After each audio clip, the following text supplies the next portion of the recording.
Good evening, everybody. It is now 7 p.m., February 8th, Owen Sound City Council meeting. I point out that Deputy Mayor Wright is away for holidays and is not here today. We did not have an in-camera or a closed meeting session today. So I'm looking for a resolution. No, I'm not. I'm not looking for a resolution to move into the closed meeting. Declaration to move to regular meeting? No, we're just starting that.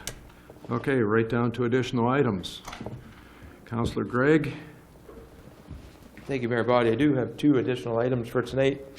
First is a story that I came across in Northumberland today regarding our police service. And the second is regarding Bill 2, which is PTSD legislation currently in front of Parliament here in Toronto. Okay, thank you. Next along, Councillor Dodd. Thank you, Your Worship. I have two pieces of other business tonight. One is for the Tom Thompson Art Gallery with a presentation of a $20 silver coin, and the second was regarding Larissa Yerkew. Sorry? Larissa Yerkew. I've heard of her. Councillor Thomas. Thanks, Your Worship. I have a couple of items on cultural events coming up in Owen Sound this weekend.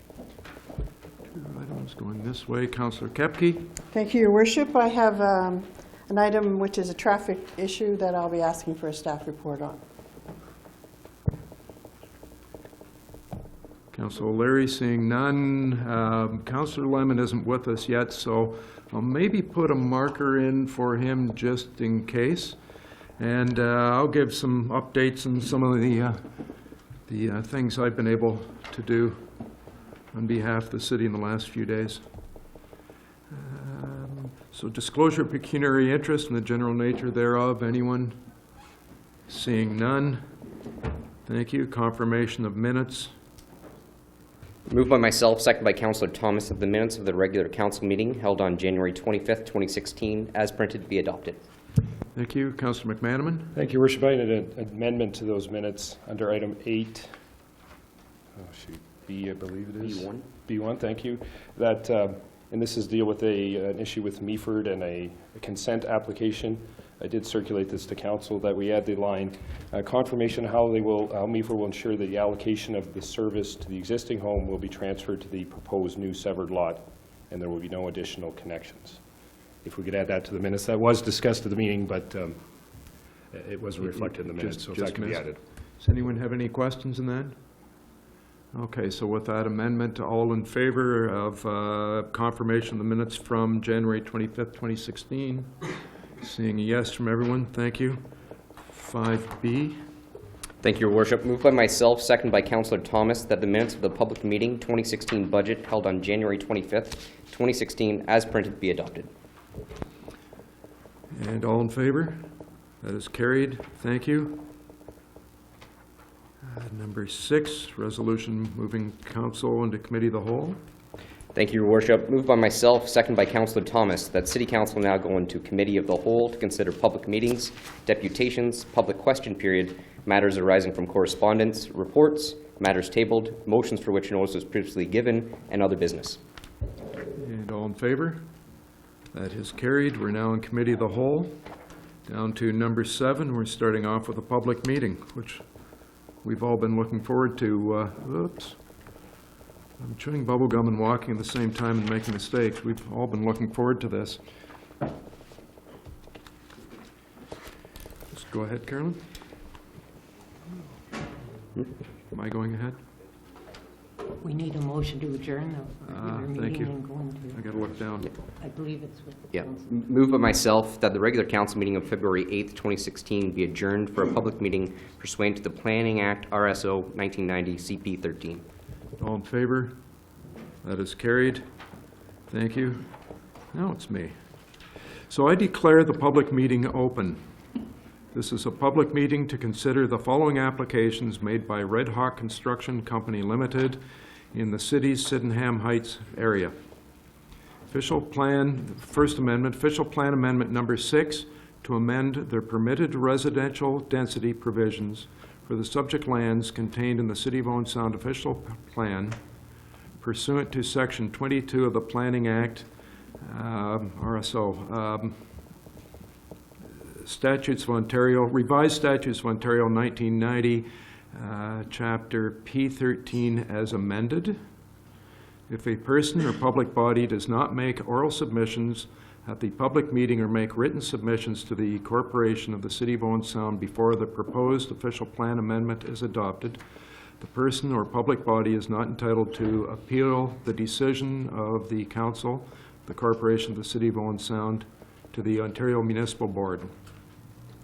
If a person or public body does not make oral submissions at a public meeting or make written submissions to the Corporation of the City of Owen Sound before the proposed official plan amendment is adopted, the person or public body may not be added as a party to the hearing of an appeal before the Ontario Municipal Board unless, in the opinion of the board, there are reasonable grounds to add the person or public body as a person.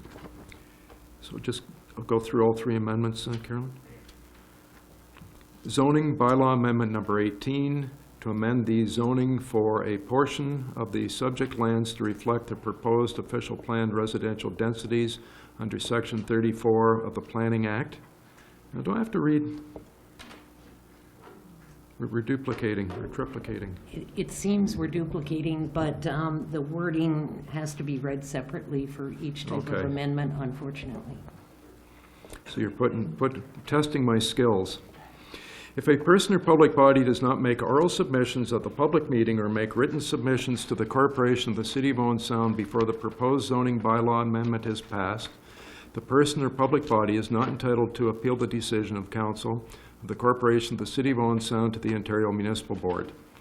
If a person or public body does not make oral submissions at a public meeting or make written submissions to the Corporation of the City of Owen Sound before the proposed zoning bylaw amendment is passed, the person or public body may not be added as a party to the hearing of an appeal before the Ontario Municipal Board unless, in the opinion of the board, there are reasonable grounds to add the person or public body as a party. And the third part is the draft plan of subdivision application number 42T-15501 to approve a draft plan of subdivision for the proposed residential development under Section 51 of the Planning Act. If a person or public body does not make oral submissions at the public meeting or make written submissions to the Corporation of the City of Owen Sound before the proposed draft plan of subdivision is approved, the person or public body is not entitled to appeal the decision of the Council of the Corporation of the City of Owen Sound to the Ontario Municipal Board.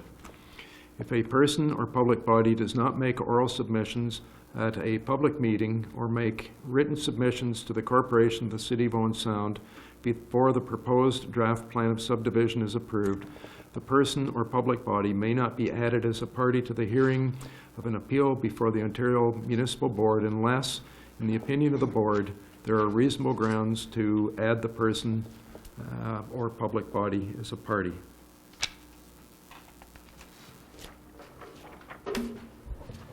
Thank you, Your Worship.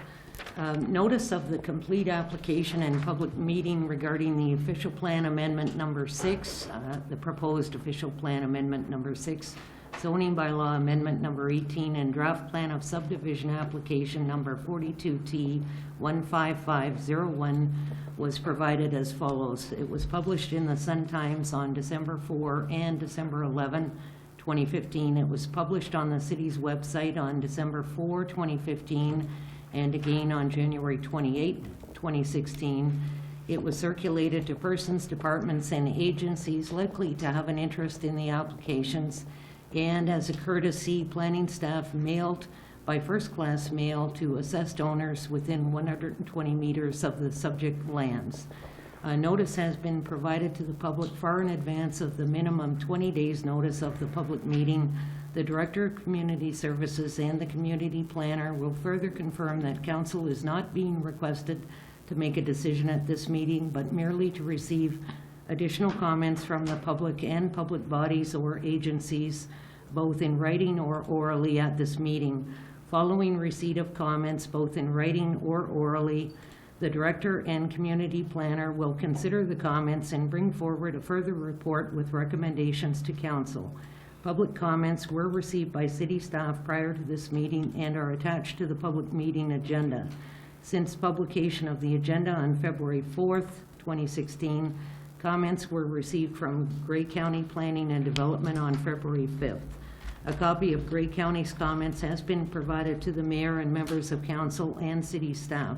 City staff will be addressing these and other comments received at the public meeting in the course of their further review and consideration of the applications and prior to bringing back a report with recommendations to council.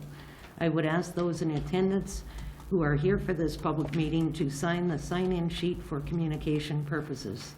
Personal information is collected at this public meeting under the authority of the Municipal Freedom of Information and Protection of Privacy Act and the Planning Act.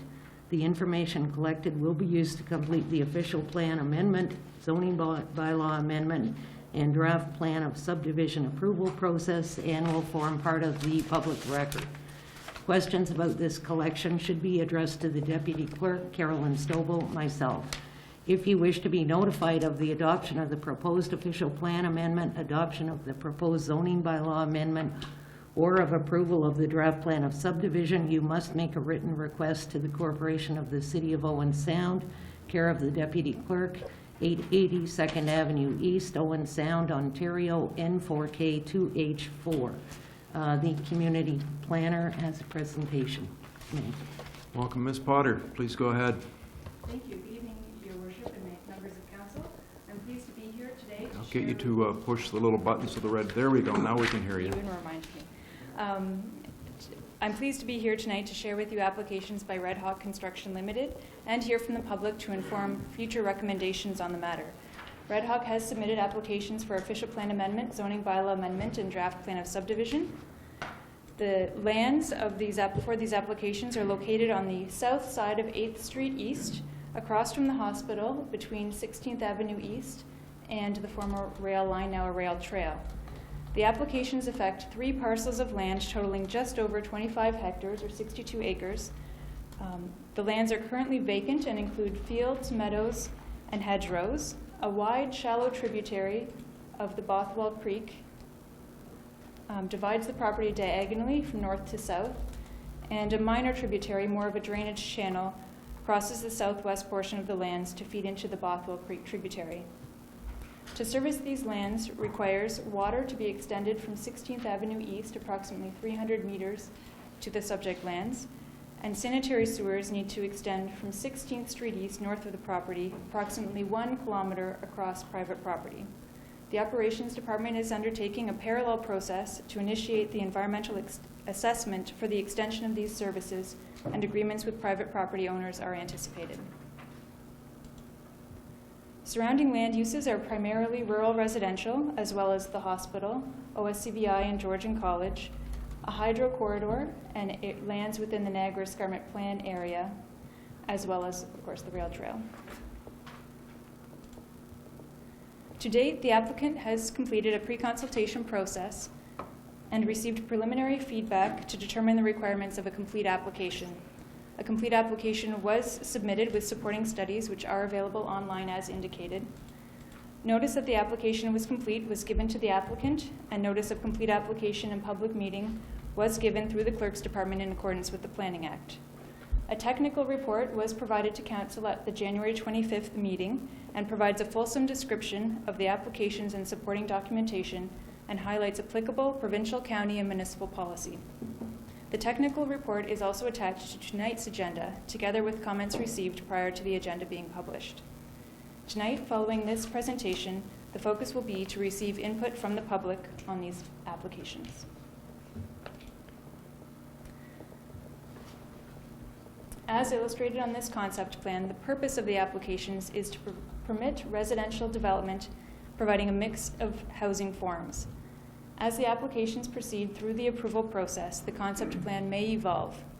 Key components of the plan include delineation and protection of the floodplain associated with the Bothwell Creek tributary, Street A, an extension of the 20th Avenue East running north-south on the west side of the Bothwell Creek tributary, Street B, a future extension of 6th Street East, branches off of the 20th Avenue East extension running east-west with potential to connect to future streets as other development occurs to the west. Relocation of a drainage channel mentioned earlier with intent to revegetate and naturalize the new location. A central wet pond to provide stormwater management. Single detached dwellings are proposed on both sides of future Street B and on the east side of Street A backing onto the tributary of Bothwell Creek. Townhouses are proposed fronting on to the west side of Street A, and cluster townhouses are proposed on an internal street system in the middle of the subdivision. Apartments are proposed along the north portion of the site, which could also become long-term care units. Vehicular access to the site is provided by Street A at 8th Street East, and a secondary access is proposed to the apartment block, which would have various connections to Street A through the internal road network. 8th Street East is a county road, Gray Road 5, and an identified bicycle route in the official plan. The extension of 20th Avenue East as Street A and the future extension of 6th Street East as Street B are as envisioned by the official plan. Additional lands owned by the applicant on the east side of the Bothwell Creek tributary are not proposed for development at this time. It is anticipated that the development will proceed through phasing to facilitate a logical build-out in response to market demand. This phasing is not yet confirmed.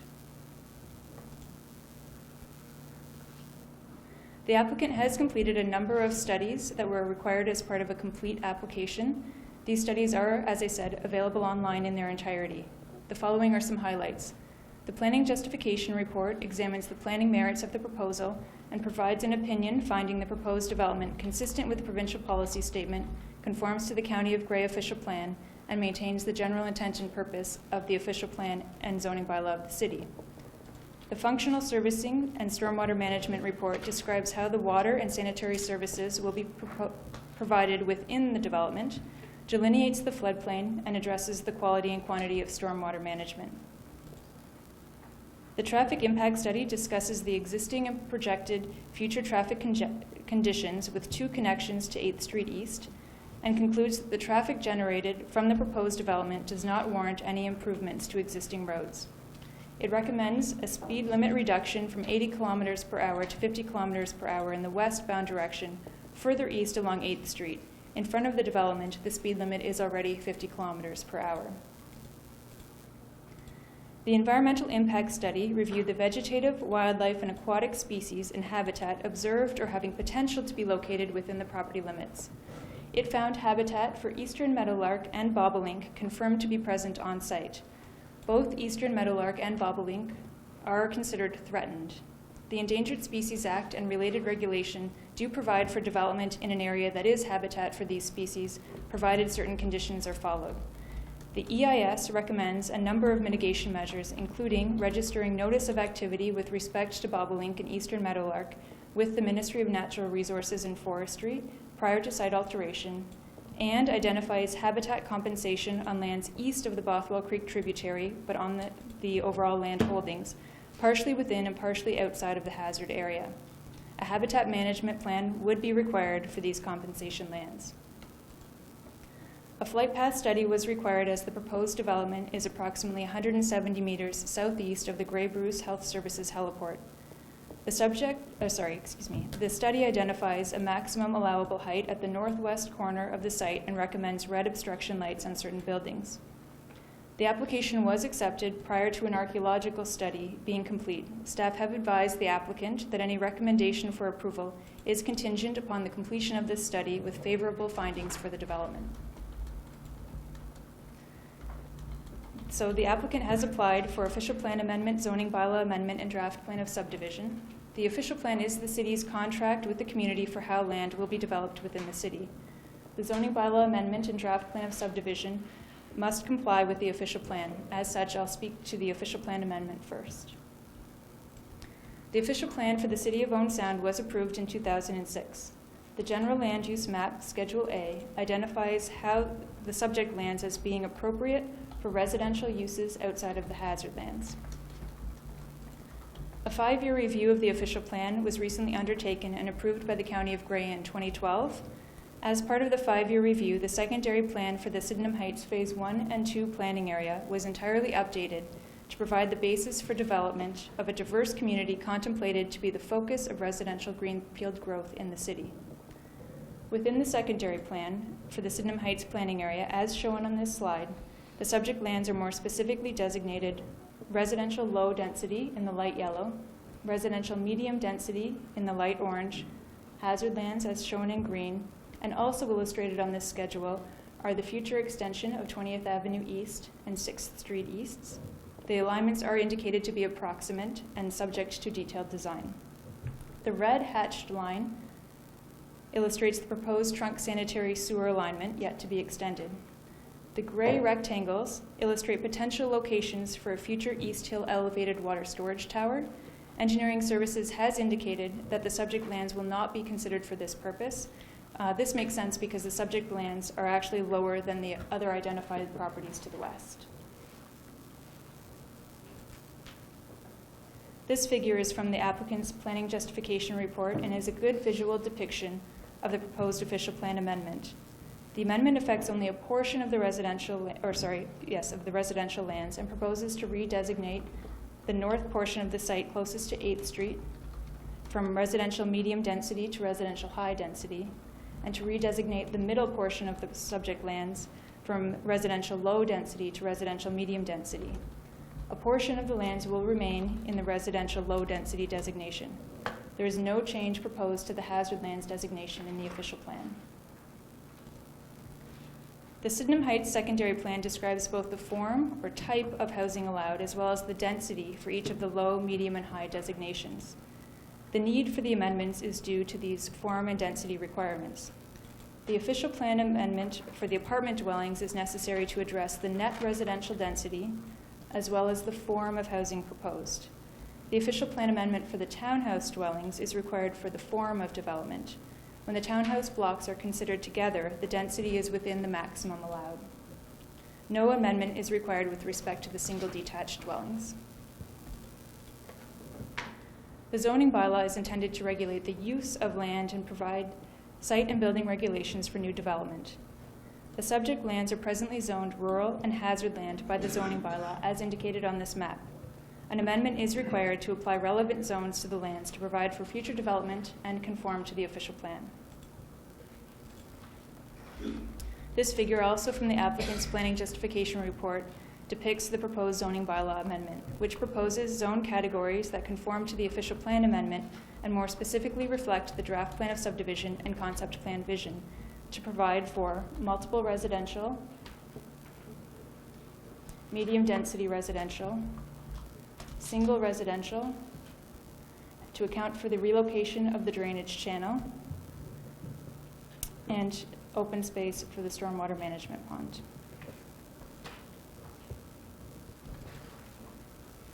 In addition to placing the lands in appropriate zone categories, the zoning bylaw amendment also requests for the R1 category, which applies to single detached dwellings, a slightly smaller lot area and slightly higher coverage compared to the typical R1 zone. For the multiple residential zone, which applies to the apartment dwellings or any future institutional uses, site-specific provisions for front yard setback and building height are proposed. The building height would maintain the flight study recommendations. For the R4 category, which would apply to the townhouses, the original request identified a site-specific reduction to the total development parcel, which is the minimum frontage for a block of townhomes. In further discussions with the applicant, they also believe that an increase in the maximum lot coverage will be necessary to accommodate the latest townhouse design. It is anticipated that 50% would be sufficient. As the original notice did not describe the detailed site and building regulations for each zone, an additional notice is not recommended to address this change.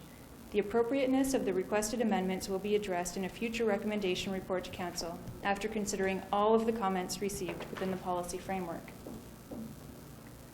The draft plan of subdivision lays out the lots, blocks, and streets which require Council approval before being registered through the Land Registry Office. Development within the larger blocks will be subject to site plan approval. Prior to final approval of the draft plan, it will have to comply with the official plan and zoning bylaw. The concept plan builds upon the draft plan and provides additional details. These details assist in determining what the final development could ultimately look like and helps to visualize how it could function. Since the original submission, the applicant has provided a colored concept plan, which assists further in this regard. This plan should be considered illustrative only. The applications have been submitted and are being processed under the authority of the Planning Act, which requires that decisions affecting planning matters shall be consistent with the provincial policy statement, which focuses growth in settlement areas and promotes densities in a mix of land uses which efficiently use planned or available infrastructure and public service facilities and minimize negative impacts. The provincial policy statement and the official plan, together with other policies listed here, provide direction for assessing the applications before us. The technical staff report outlines key policies and important areas for further consideration, including residential density and the vision for the Sydenham Heights secondary plan area, hazard lands, floodplain mapping, and the appropriateness of proposed compensation habitat for bobolink and eastern meadowlark, transportation to and from the site, the internal road network and connection to new streets to 8th Street East being Gray Road 5, servicing policies, assurance that development will not proceed until municipal water and sanitary services are installed and available, stormwater management best practices, status of site soil conditions, parks and recreation policies supporting cash in lieu of parkland dedication, urban design policies, conservation of archaeological resources, and also whether the use of holding provisions is appropriate. Holding provisions allow the city to zone lands for specific use but delay development until a later date to address such matters as the extension of servicing, completion of environmental studies, granting of site plan approval, or any other matter of compliance with the official plan. The applications have been circulated to a number of agencies for technical review. Many of these agencies have provided comment, which are included in the agenda. Due to the nature of the development and the policy framework, input from the Ministry of Natural Resources, Grace Alba Conservation, Engineering Services, and the County of Grey will be especially important to consider going forward, together with the input received tonight. So what are the next steps? Tonight's public meeting, of course, which is why we're here today, to hear from the public. After tonight, we will consider all of the input received from both the public and agencies and provide an opportunity for the applicant to respond to any comments and submit additional information, such as the archaeological study. Then staff will prepare a recommendation report for council. Given the complexity of the applications, technical studies, and the comments received, it would be premature to speculate on a date for the recommendation report at this time. In the past, council has directed that a courtesy letter be provided to those who have provided written comments or spoken at the public meeting. Council could consider that approach in this case. I will leave the illustrative concept plan on the screen to prompt discussion, and I thank you for your time and welcome any comments. Thank you, Ms. Potter.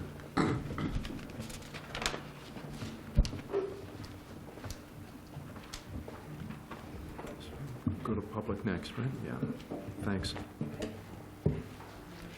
So now it's the chance for the public to speak. Are there any members of the public who wish to come forward to speak at this time? Please go ahead.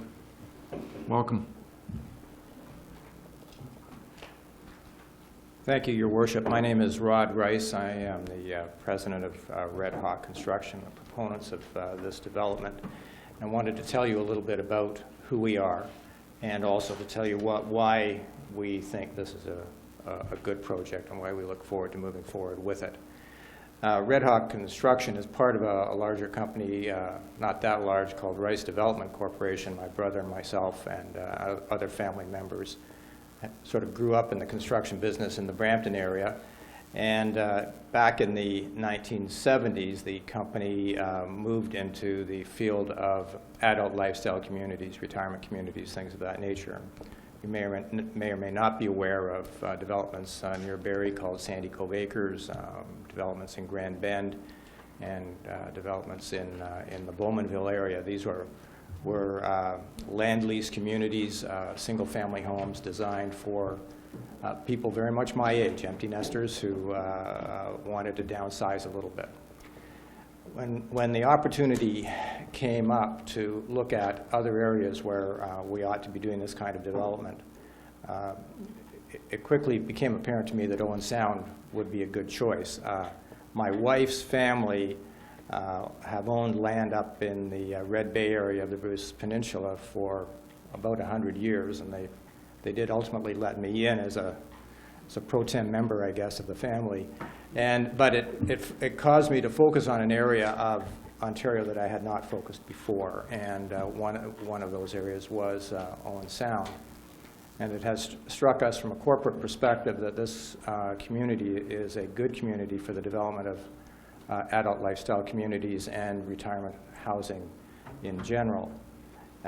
The plan that you are seeing before you right now endeavors to provide a variety of housing types, most of which would be applicable to adult lifestyle development. The proposed 3 apartment buildings, which would be probably in the order of about 50 units per building, are going to be designed in such a way as to appeal to people who are looking to downsize in the greater area here. And we see that as rental accommodation. We don't see it as selling those units. We want to provide rental accommodation in the area. As you heard, I think the zoning provisions would allow for at least one of the buildings to develop into a retirement home or long-term care facility. Depending on market conditions, we would probably endeavor to address that. The townhomes in the center are proposed to be an adult lifestyle community. There will be bungalow townhomes, probably have some lofts on a number of the units. And they would be part of a community which would have a small community center and would be designed primarily to meet the demands of empty nesters. And we know that's a growing segment of the population. When we got started some 30 years ago in it, we were sort of pioneers, but now there's a wave occurring across Ontario, and we know that Grey County is seeing its share of the graying of the population. So we see that as an adult lifestyle community. Whether it would be developed by way of condominium or some form of leasehold, we haven't really explored that as yet. Then there are a number of single-family homes which may or may not be incorporated into the concept of adult lifestyle. They may be more oriented to a larger market area, market group at least. So I don't want to take a lot more time here, but to say that we as a company, and I personally am really pleased to be standing here before you with the opportunity of doing some work here in the city. We've owned this land since about 2007, and actually we have long wanted to see it come to fruition. We know that there are some servicing issues that remain to be outstanding and a few birds to take care of, and we will definitely take care of them. But ladies and gentlemen, thank you for your time, and we are here. My senior planner, Roger Howard, is with me. If there are any questions that the public would like to ask, we're here to try to respond. Thank you very much. Thank you, Mr. Rice. Councillor Lemon has his hand up. I think he has a quick question. Yes. With the type of housing you're building, which is definitely needed, are you going to make some of the units completely accessible for people who are very, very handicapped? Well, certainly the rental accommodation, matters of accessibility have to be addressed. And probably depending on demand, the houses, the bungalow townhomes, which would be built sort of as they are sold, we can address individual needs more fully in that way. Thank you. Good. Thank you very much. Thank you. Now, are there other members of the public that wish to speak to this issue? So with regard to this zoning and official plan amendment, Mr. Botten? Okay, please go ahead. Okay, you state your name and your address. Yeah, Raymond Botten, 748 2nd Avenue East. Seeing this official plan for the first time myself, I'm just wondering, is the input more for the company that is going to develop this, or is it in concert with the city, or is the city also taking input from the public tonight about this? This is a public meeting on this, and it is council that would decide, and staff that are listening to comments. And so they'll be taking comments with regard to these proposals. Okay. That being said, understanding our city needs to move forward, continue to grow, continue to be a vibrant community, and to showcase what we have here. I think it's wonderful that this company has chosen to develop this land here. But my question would be, if we're really considering from a social end of it, with the older population, how we cater and also serve our community, that would share the responsibility that others too would be considered. And so I say this, you know, I'm part of a homeless shelter here in Owen Sound, the only one for 150 kilometers radius of Owen Sound.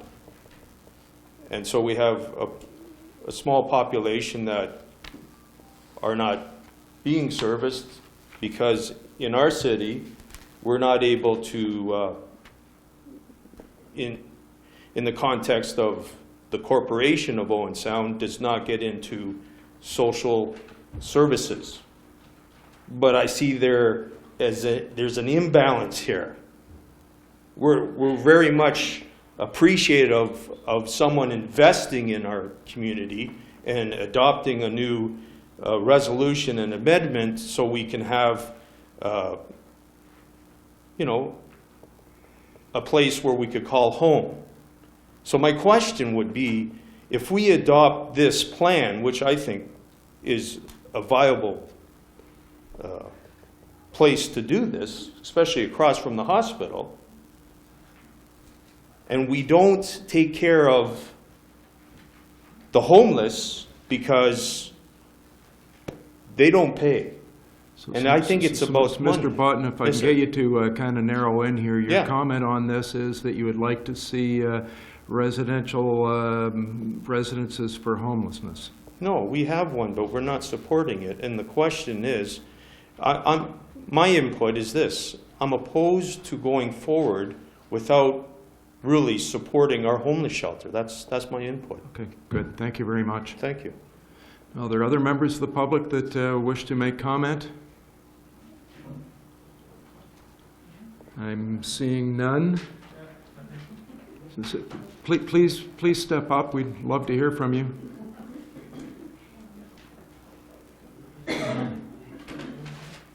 I'll get you to come to the microphone so we can all hear you and state your name.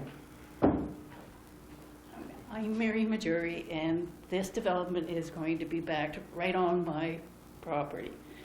My number one question is, what is happening with the fence row? Will the trees be taken out, and will I have to look at this? When they do the storm sewage things, is there any chance that the water will back up onto my property?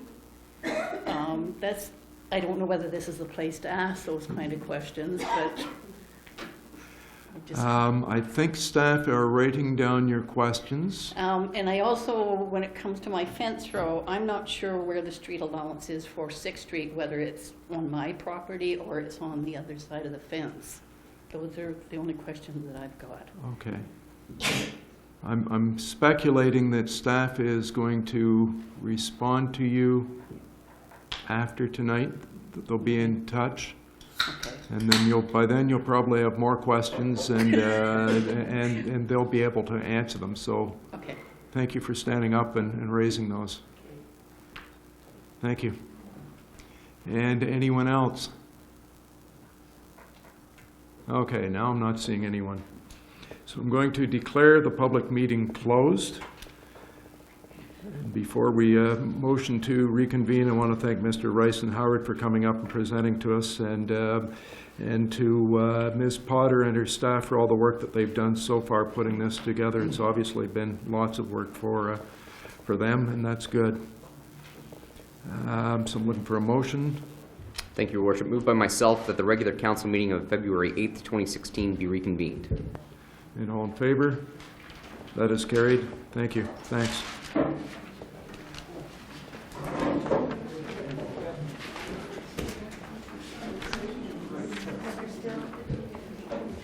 just wait for a minute for everyone to leave.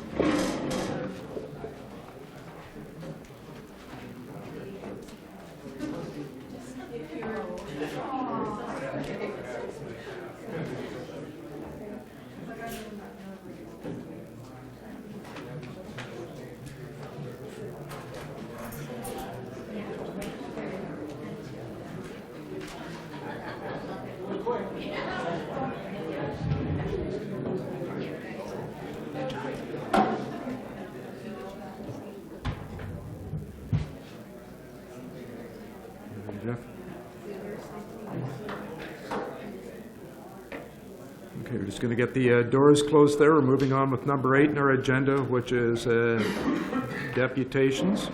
Our first deputation is from Deborah Barker from the Alzheimer's Society of Grey Bruce. Welcome. Thank you very much for this opportunity. The Alzheimer's Society of Grey Bruce is here this evening with some information about our awareness campaign and some information about a project that we are moving forward with to help raise some funds to support our local Alzheimer's Society. You see on the screen here the hashtag Still Here. This is the campaign theme that we used across Canada this year for Alzheimer Awareness Month, which was the month of January. The campaign theme is supporting people with Alzheimer's disease and other dementias, and we're encouraging people to be there to support people in 3 ways: to be a friend, to be informed about the disease, and to be a supporter of the organization and persons with dementia. So I thought I'd start this evening with a little bit about the numbers. So what does dementia look like in Grey Bruce counties? And that's, I don't have it broken down by the city of Owen Sound, but we do have it by the counties. We know that currently there are over 3,500 people in Grey and Bruce diagnosed with Alzheimer's disease or another dementia. So those are the people that have actually been diagnosed. However, we know that only 1/3 of the people who are living with some kind of memory loss actually seek a diagnosis. So in reality, the number of people actually living with either a mild cognitive impairment or some type of a dementia in our 2 counties is over 10,600 people. And that number is growing. You heard about the fact that we're a retirement community. That's Alzheimer's disease is a disease that you are more likely to develop as you age. So back to the hashtag Still Here campaign. This was the awareness campaign for the Alzheimer's Societies across Canada, and there are about 150 of those across the country. The theme we're looking at for this is, and this is, although I said Alzheimer Awareness Month is January, this is a theme that will be carrying on throughout 2016. We're wanting people to know that it is possible to continue to live well with dementia, but unfortunately, half of Canadians don't believe that that's possible. And that was the result of a nano survey that the Alzheimer's Society of Canada did in late 2015. We're trying to change that perception. So the goals of our campaign are to dispel the myths around dementia, to see the person beyond the condition, to show that a diagnosis of dementia does not rob someone of their individuality, and to encourage people to respect and engage people with dementia and help them preserve their identity. The Alzheimer's Society of Grey Bruce is a locally incorporated, registered charitable organization with our own local board of governors. So our board of governors are all people across our 2 counties who provide direction, vision, and governance for our local organization. We are affiliated with a federation agreement with other local Alzheimer's societies in Ontario, as well as an agreement with the Alzheimer's Society of Canada. What's unique about the Alzheimer's Society is that, from many other charities in our community, is that we are a service organization. We have a team of regulated healthcare professionals on staff who provide both the person with dementia and their families, as well as the professional caregivers who work in the community in long-term care homes or with healthcare organizations. And our counseling staff and education staff provide a variety of services. So the counseling services are done in-home, so our counselors travel across the 2 counties.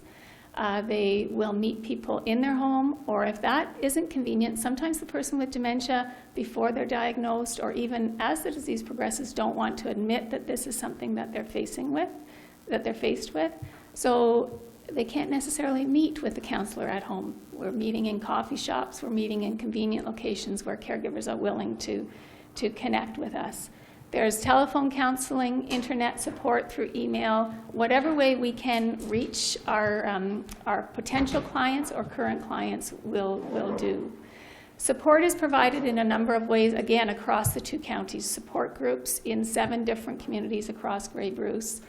Our counseling staff attend about 12 memory clinics a month. So these are clinics where people are going to see a physician to determine what's the cause of their memory loss or confusion, the symptoms that they're experiencing.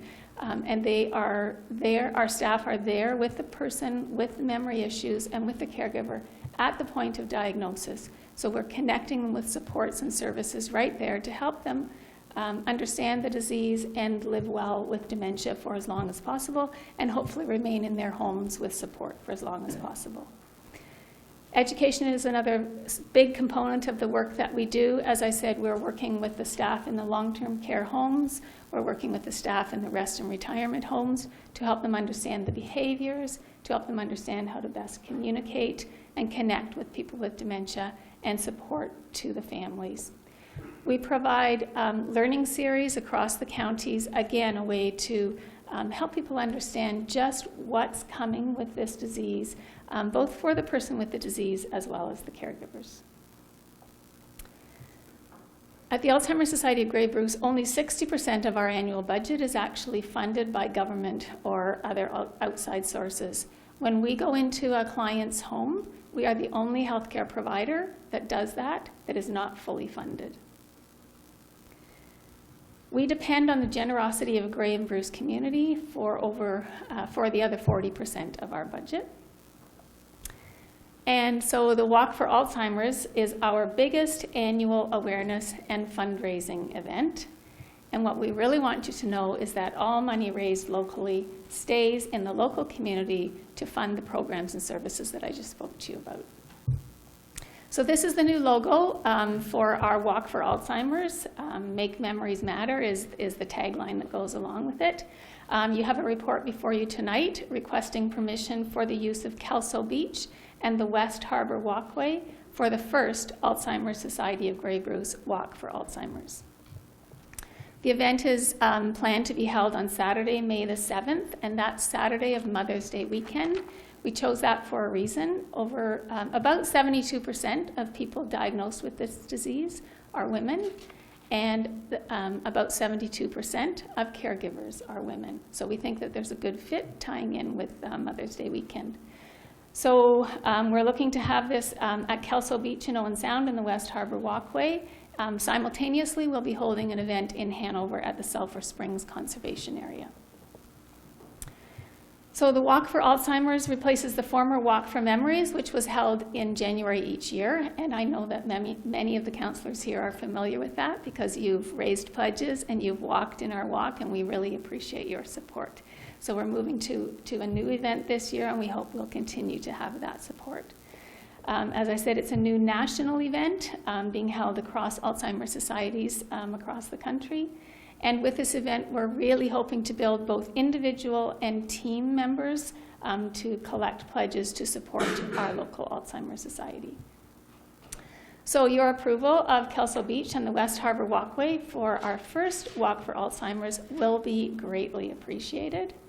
You will be helping to make a real difference in the lives of people that we all know and care about right here in our community. So if you'd like to learn more about our event or to register as a walker, we'd love to see that happen. You can go to www.walkforalzheimers.ca and you can click on either the Owen Sound Walk or the Hanover Walk. Register yourself, register your team, get your friends and family to come out and support the event. Questions? Councillor Lemon? Well, first of all, I would like to make a motion to approve this request. One of the questions I've got, and you sort of mentioned it, was the support for family members who are looking after somebody with Alzheimer's. And I know you do that because I'm well aware of it. But that is, to me, one of the most important functions you do, because a spouse, child, you don't know what's happening. You need somebody to call. And I think it's great what you do. Thank you very much. Certainly, over the years, the Alzheimer's Society has changed focus. When we originally were incorporated in 1986, our letters patent indicated that we provided support to caregivers of persons with Alzheimer's disease.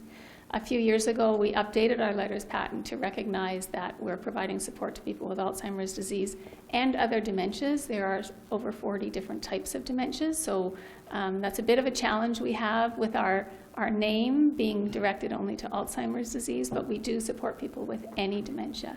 And we also now do provide support to the person with Alzheimer's disease or dementia. Caregivers are the largest number of clients that we have. So any other questions? Councillor McManaman? Thank you, Your Worship, and thanks to Ms. Parker for the presentation and explaining. I thought I just missed the January walk, and now I understand. Now I understand why. Yeah. And Your Worship, I'm just wondering if we could move up a item at 11B1 on the agenda, the report that discusses this matter. Yeah, I think that was one that Councillor Lemon was moving, so everyone's okay with moving it up? Okay, Councillor Lemon is moving the report, which is 11B1, report OP 16005 from Engineering Administrative Assistance. It was on the consent agenda. All in favor? That is carried unanimously. Thank you very much. So, Walk for Alzheimer's, Make Memories Matter, May 7th, 2016, Kelso. All money raised in the community stays in the community. Absolutely. I've got it? Yes. Good. Thank See you you very there. much. Thank you. Go to back to 8, just deputations, and going to 8B. And we now welcome Jackie Ralph, Inclusive Communities Committee for Graham Bruce, talking about a One World Festival.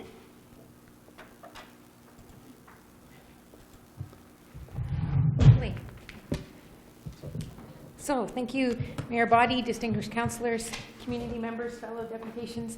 So I will start tonight with a little video, if I can. The One World Festival is now open for everyone to dance, sing, have fun, be joyful, meet one another, learn a lot about one another.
So the video is about 3 minutes, so just in the recognition of time, I just fast forward to our logo there. So this will actually be our 5th One World Festival this year to take place on Thursday, May 19th at the Market Square behind us from 9:30 to 2:30. As you can see, we get a lot of participation from schools and families, as well as community members and community groups. The event in the past couple of years has spilled over into the Tom Thompson Art Gallery, as well as the Owen Sound and Union Public Library. We receive about, there's over 1,000 school children that come each year. The group that plans this is the Inclusive Communities Committee, and it's made up of different partners within the community.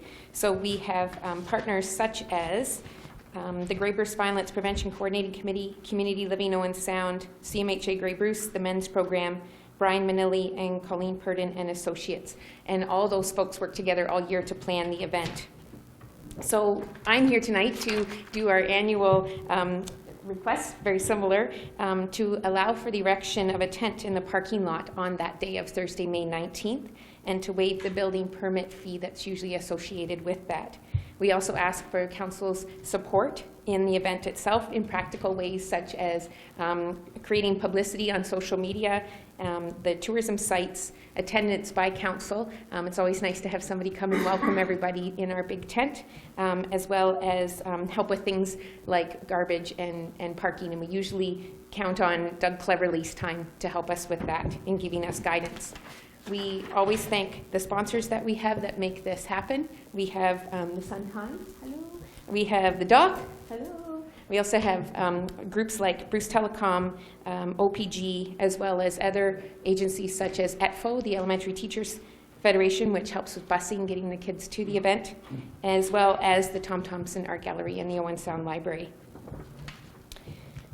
We also thank, as always, the folks that make it possible. So as you can see in the video, we have about 25 different presenters on the day of the event that happen in those 3 locations that give their time to attend in terms of giving a dance, a spoken word, some art. There's a whole bunch of different ways that they provide awareness to our community. As well as you'll see there's 60 different displays that happen in the tent as well as in the market square. And each person that represents an agency is asked to provide some sort of hands-on activity for the children and the students and community members to learn more about what they do. So going forward, knowing that we're being monitored, is we also always ask the community as well to take part in the planning of this big event. We're always looking for more diverse groups to attend, to showcase their different food, artifacts, stories, language, as well as their history at the festival. We're always on the lookout for new performers to come and perform in the tent, musicians, actors, puppeteers, poetry, dance, mime, drama, just to name a few. We always look for funding support to make this happen, as well as community support. If people didn't come, there'd be nobody to hear our stories, as well as making sure that we reach out to the other communities. It is a Grey Bruce One World Festival, so it isn't meant to be just Owen Sound residents that attend. So to leave you with one final message, how do we create that positive, respectful community where every person feels and is valued with their difference? So the way we look at difference is, I'm not different from you, I'm different like you. So we always want to get the word out that it's our differences that make us similar.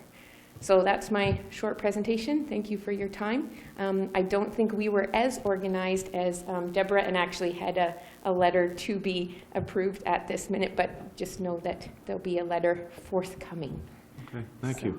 As I recall from staff, we get the letter and then we get a report that comes back to council with the, and that report isn't there tonight, so we'll get a report when we get the letter. Perfect. Nice. Thank you. And I might just stay and hang out for a couple of the other agenda items that are coming up as well. Does anyone have questions? Councillor Kepke has Thank questions. you. Thanks for your presentation, Jackie. You're always enthusiastic. I heard recently that Community Foundations of Canada are putting aside some special funding. I don't know if you're aware of this or not, but I would certainly encourage you, maybe not even this year, but next year, apply for that funding, because it is a good lump of funding available. Yes. I probably forgot to thank Joe Calvert. Joe Calvert is our person who does all our administration, and I know she reports every time about some place new that she's sent in an application, so Yeah, I so will it's note Community that. Foundations of Canada through Community Foundation Grey Bruce, and it's a Canada 150 project of theirs. Yes, okay, that's right. Thank you, Marion. Good, thank you. Any other questions? Seeing none for now. Thank you very much. Thank you. Get you just to push that button and then the little red light will go off. Perfect, thank you. And we're down to number 9 in the agenda, which is public question period. Anyone here wish to ask a question? Oh, good.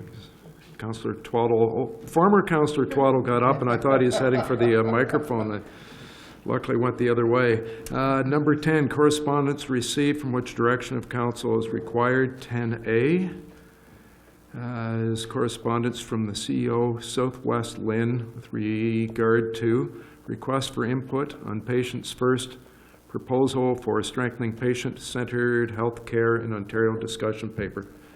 Mr. Ritchie. Thank you, Worship.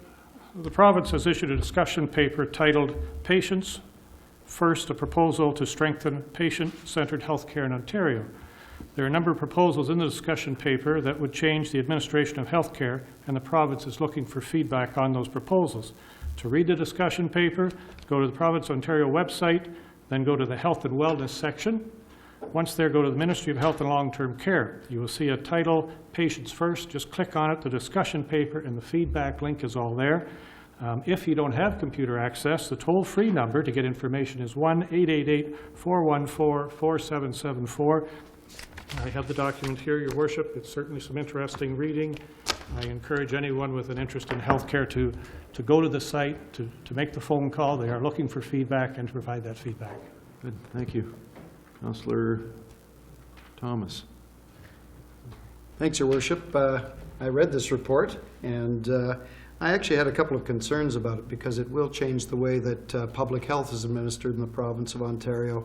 And, you know, I have to observe that here we are with a report that came out on December 17th, and we're being asked on February 8th to comment on it, and there's a public meeting February 25th prior to our next council meeting to hear local input.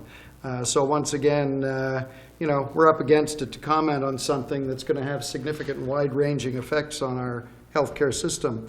I did contact the public health unit today because I was concerned specifically about public health, and they sent me some comments. They have some concerns in public health. One of the comments was that the experience of other Canadian provinces with formal integration of public health and the larger health systems suggests that opportunities for system improvement have not often been realized and unintended risks to public health have arisen. That's a comment that really caught my eye. They also commented the focus of the LHIN-based healthcare systems is on individual patient care, service provision and costs, as opposed to public health, whose focus is the overall health of the public population. So I have some real concerns about being asked to comment on this without any real sort of community input so far and any opportunity as a council to discuss it.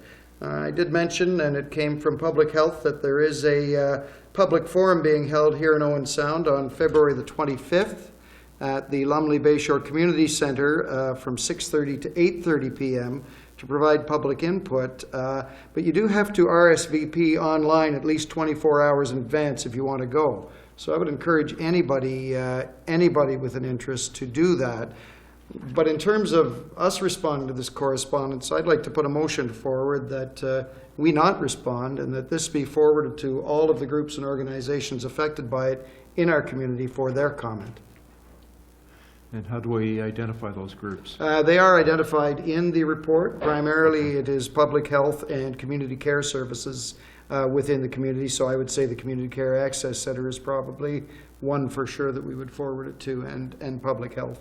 Good. Discussion? Councillor Lemon?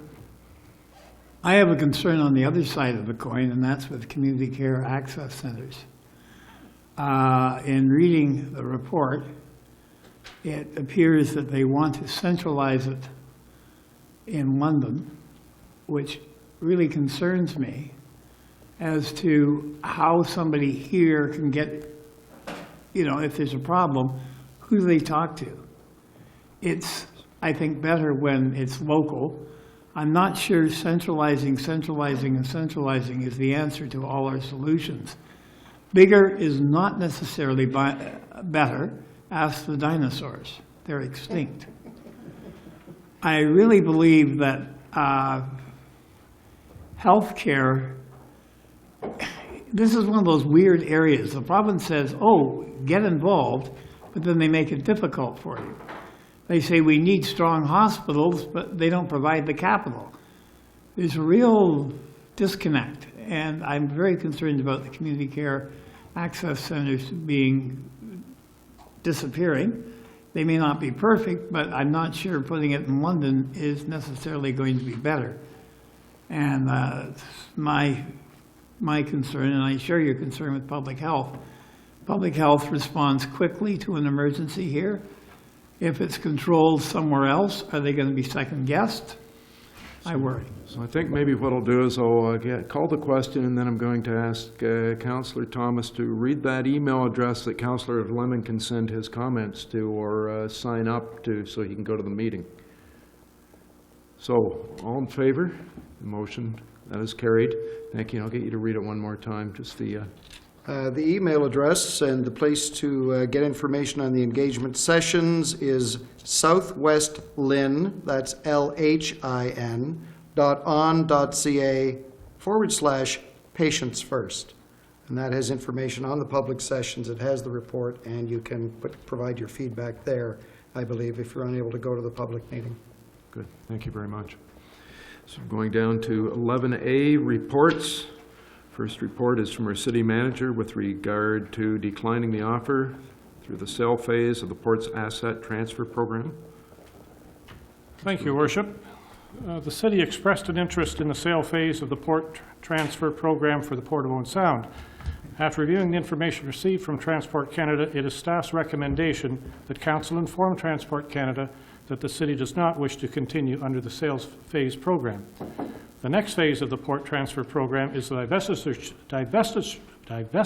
stage, and staff recommend that City Council express an interest in that stage. Should Transport Canada accept our expression of interest, it does not commit the city to divest the port. It does allow the city to discuss with Transport Canada terms and conditions under which the port may be divested from Transport Canada to the city. If Council approves tonight's recommendation, there will be a lot of work involved, and consultation with First Nations representatives will be an important element of that work. Thank you, Your Worship. Thank you. Questions, Councillor Lemon? I would move the recommendation. I think rather than we paying Transport Canada for the port, they should pay us and give us money for a reserve to take over the port, because there isn't a lot of liability there. Thank you. Others? I'll just make a comment that one of the reasons why we're interested in the sales phase is that it got us that bulk of information that we're able to review, and we now have a little more time to look at it before we get to that next phase, which was an advantage. So I'm going to call the question. All in favor? That is carried. Good. Thank you.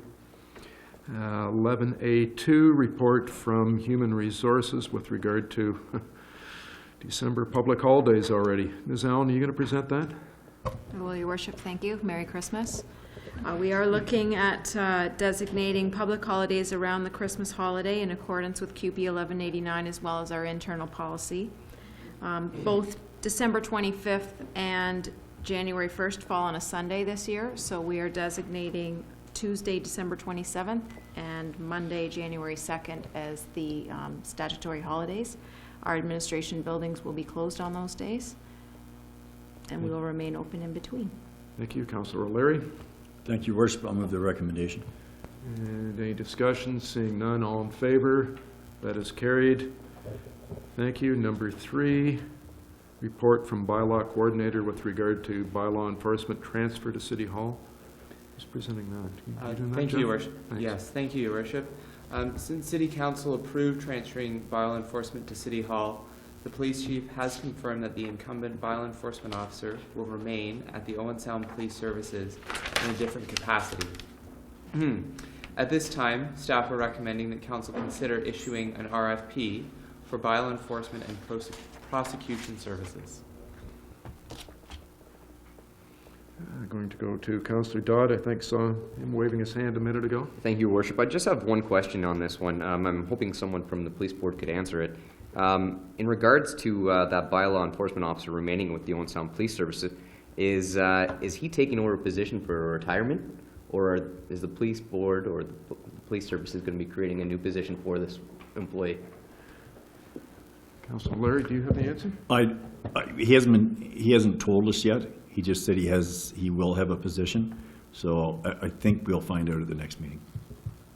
Thank you. And the reason I am bringing that up is I'm a little concerned with the fact that the police budget will be absorbing that wage, and then once again we're going to be going on and further increasing our complement, our corporate complement, by one full-time employee that's looking around $80,000. So when we're here talking about service review, and it looks to be that we're not really, well, what we're doing is adding an extra employee to our corporate structure. So I would really like to find out a little bit more information back from the police board whenever you do find that answer, if it is a retirement or not. It'd be great. I'm going to go to Mr. Ritchie. Thank you, Your Worship. In some discussion with the chief, although it hasn't been in depth, my understanding is that there is a competition underway at the police board for a position, and the current bylaw enforcement officer is perhaps entering that competition. So I do not believe it is a new position, but that is some initial discussion I had with the chief, and I can certainly make a call tomorrow to make sure that's the case. Ms. Kepke? With respect to the staff report, you're wanting an either or, correct? In the recommendation? Or, sorry. Jeff? Yeah. Yes, thank you, Your Worship.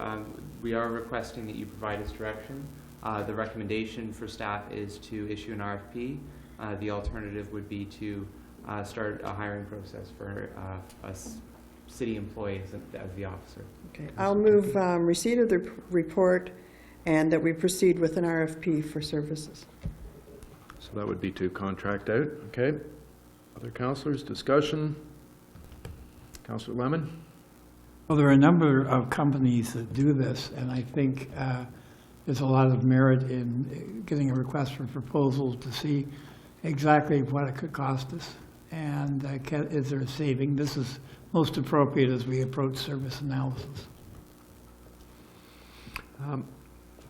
Mr. Ritchie, the ideas sometimes pop into your head, you don't know where from. Is this something that we could share a position with another municipality?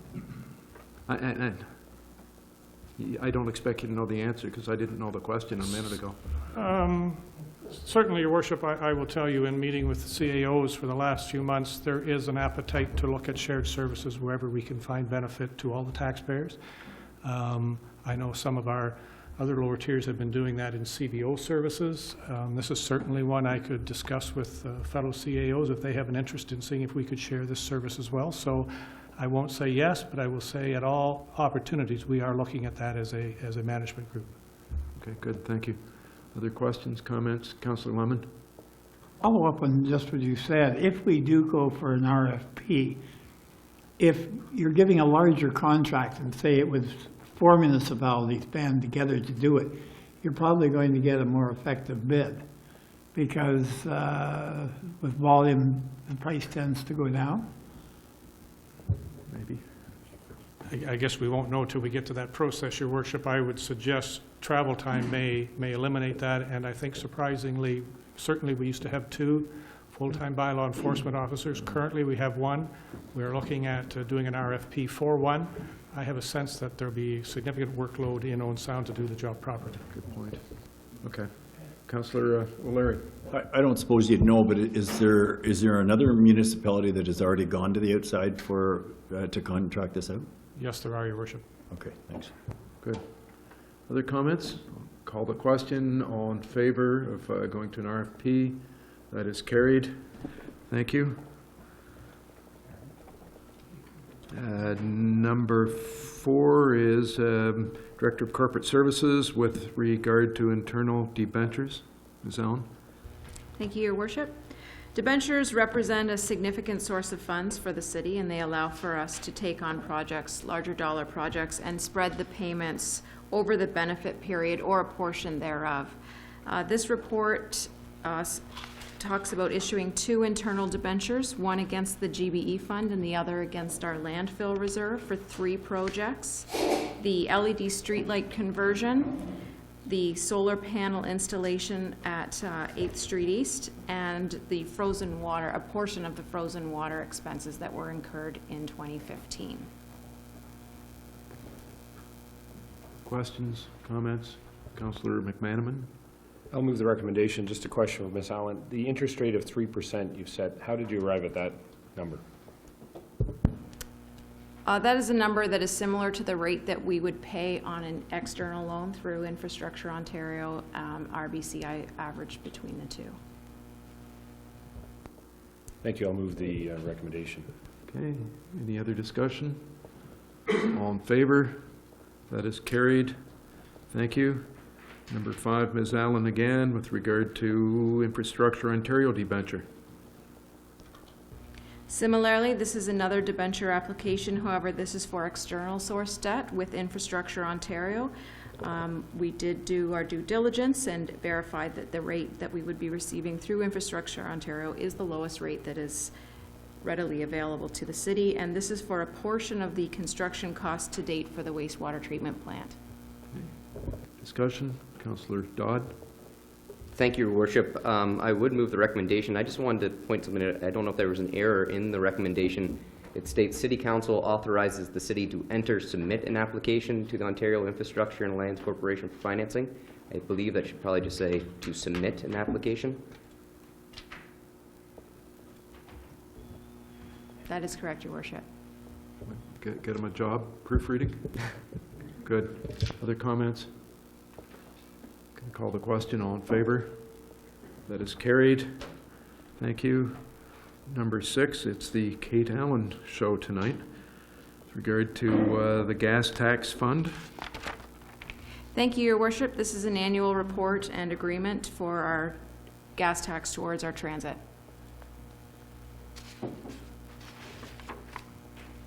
Questions?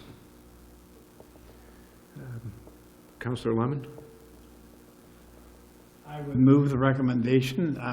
We've never been known to say no to money. Mr. Ritchie?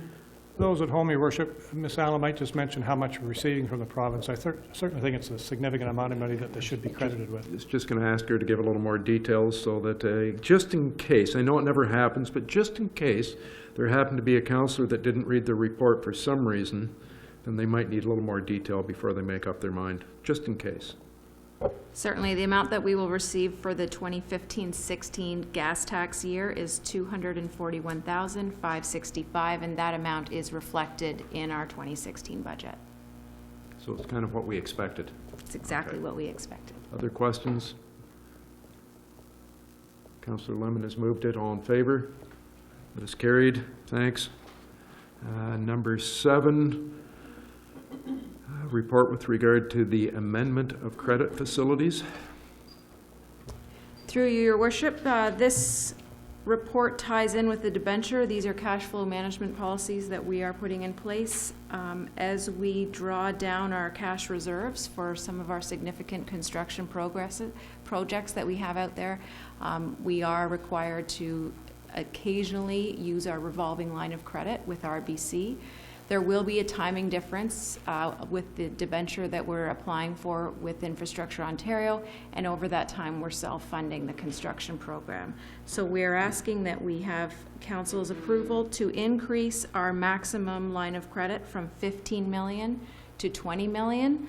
I don't necessarily know at this time that we'll necessarily use that room, and there is no additional cost to gaining access to the room, but it is a safety net in case we were to go over our current limit.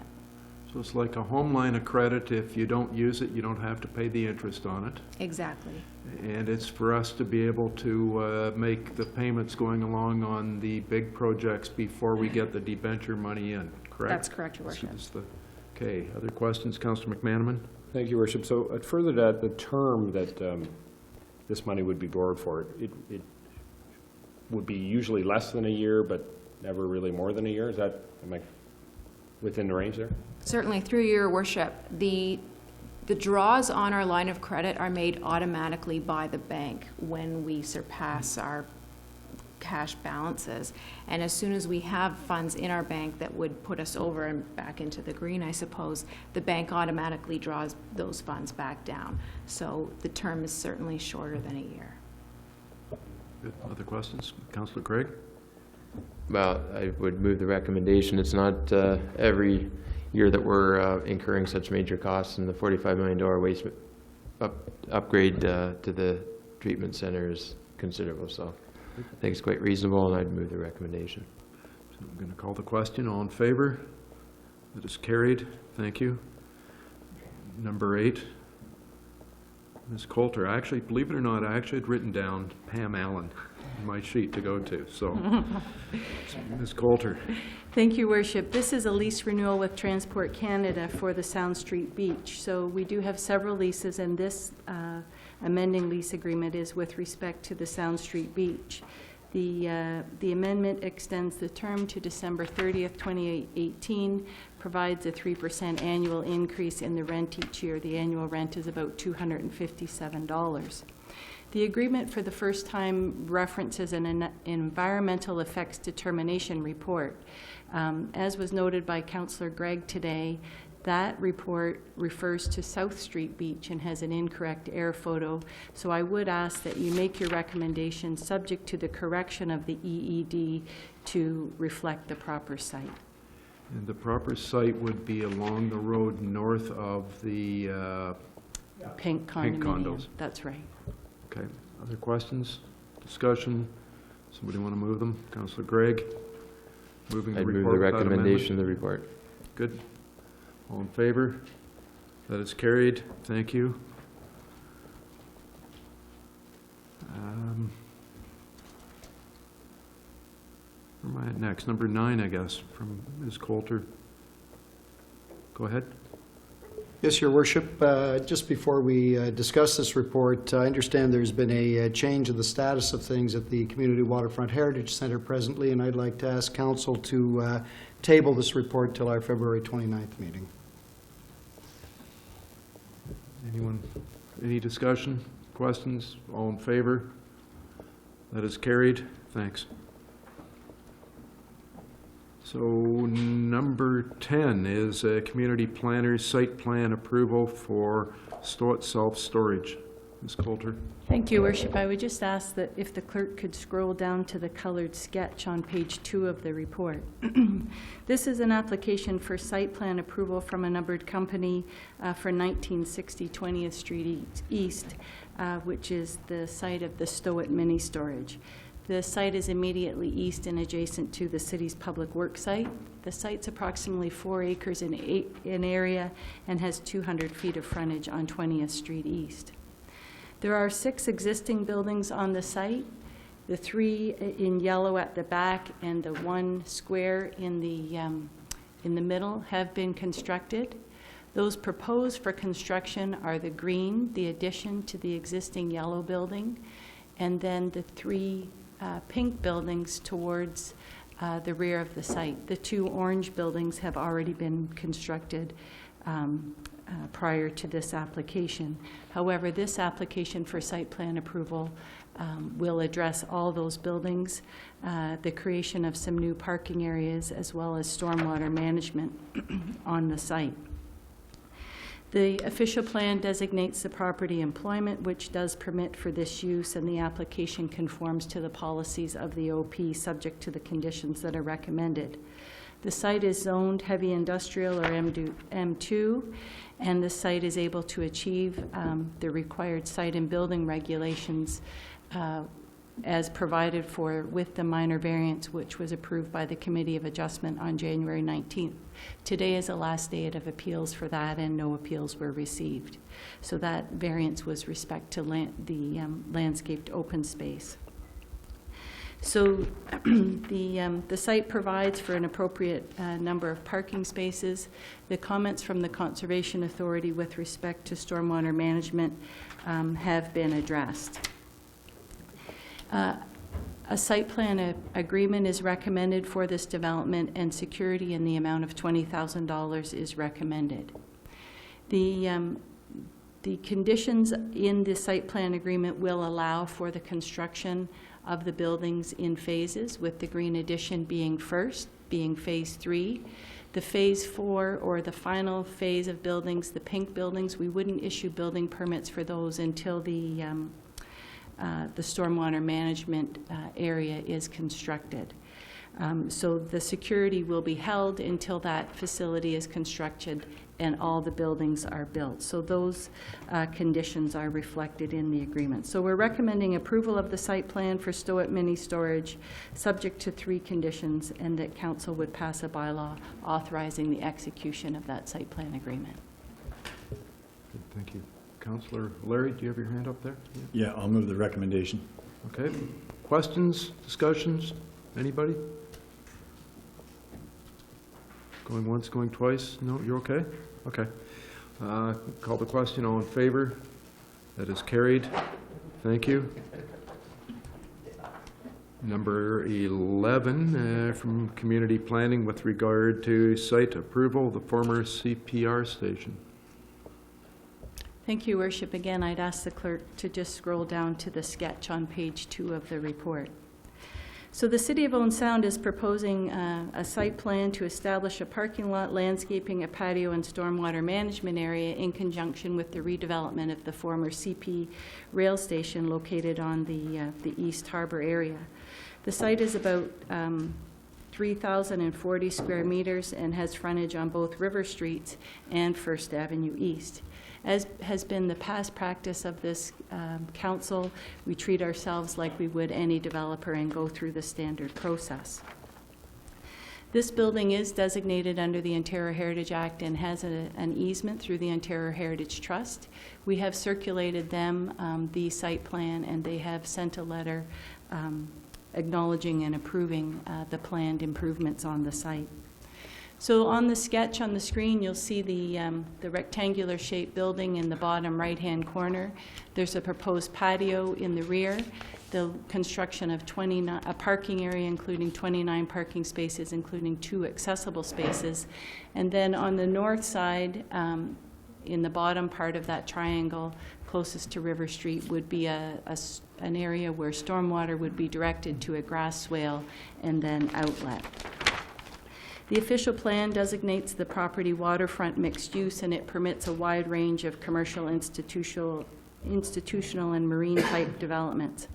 The Downtown and Harbor Master Plan puts this in the East Harbor planning area, and really the theme of that area is to bring people and activity into this area, and the provision of the site works to facilitate the redevelopment, including the outdoor patio. Parking with this redevelopment of the heritage buildings supports the intent and purpose of the official plan. The property is zoned mixed-use commercial, and it has a holding provision on the site. Any future lease agreement will acknowledge the requirement to comply with the Environmental Protection Act for any use. The site is able to achieve all the site and building regulations with the exception of the setback for parking and the parking number. So there are 29 parking spaces with 2 accessible, and the minor variance did address that, as well as the landscaping setback. I should note that the entire frontage along First Avenue is proposed to be landscaped with a channel very much like the treatment at the Metro along 2nd Avenue, where we have the thin channel and street trees creating that nice street edge. You'll see the gray lines across the site. There's a a new sidewalk, both north and south, and then east and west on the site to provide pedestrians an opportunity to get from 12th Street or First Avenue West to those lands along the harbor front. The plan was reviewed by Accessibility Advisory Committee, and those comments have been reflected in the conditions of approval. You'll see the comments from Grace Sobel had requested some further clarification with respect to stormwater management, and those concerns have now been addressed. So, Your Worship, the recommendation is that, that in consideration of the report respecting site plan approval for the redevelopment of the former CP, that Council would grant site plan approval subject to the conditions outlined in Appendix A. I would note for Council that the City's not proposing to undertake and begin this work until we actually have a negotiated lease, and there would be further details coming back to you with the financial implications of that negotiation. Good, thank you. Questions, concerns, comments? Councillor Kepke? Thank you, Your Worship. I will move the recommendation in the report, and it's another good development for Owen Sound as we move forward. Good. Other comments? I call the question. All in favor? That is carried. Thank you.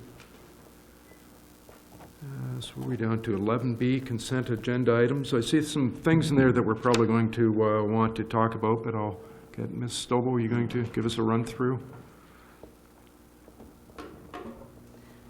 Your Worship, on the consent agenda items this evening, there's a report from the Facilities Booking Coordinator regarding the Senior Canadian Broomball Championships, April 6 to 9 this year.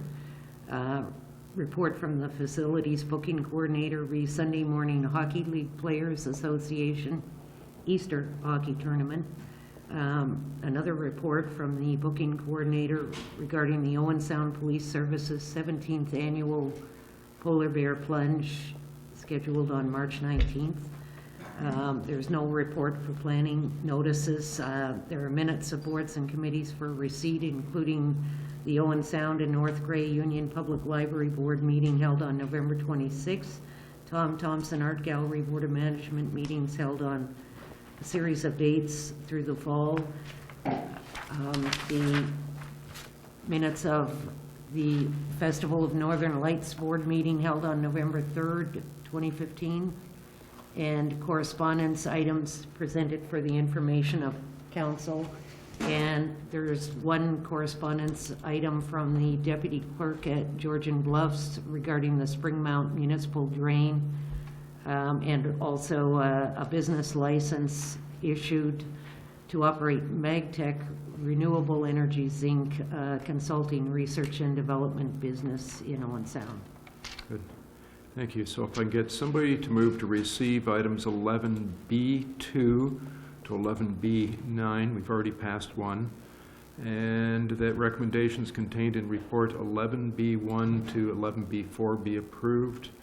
Councillor Gregg has moved that. All in favor? That is carried. Thank you. Going to come back.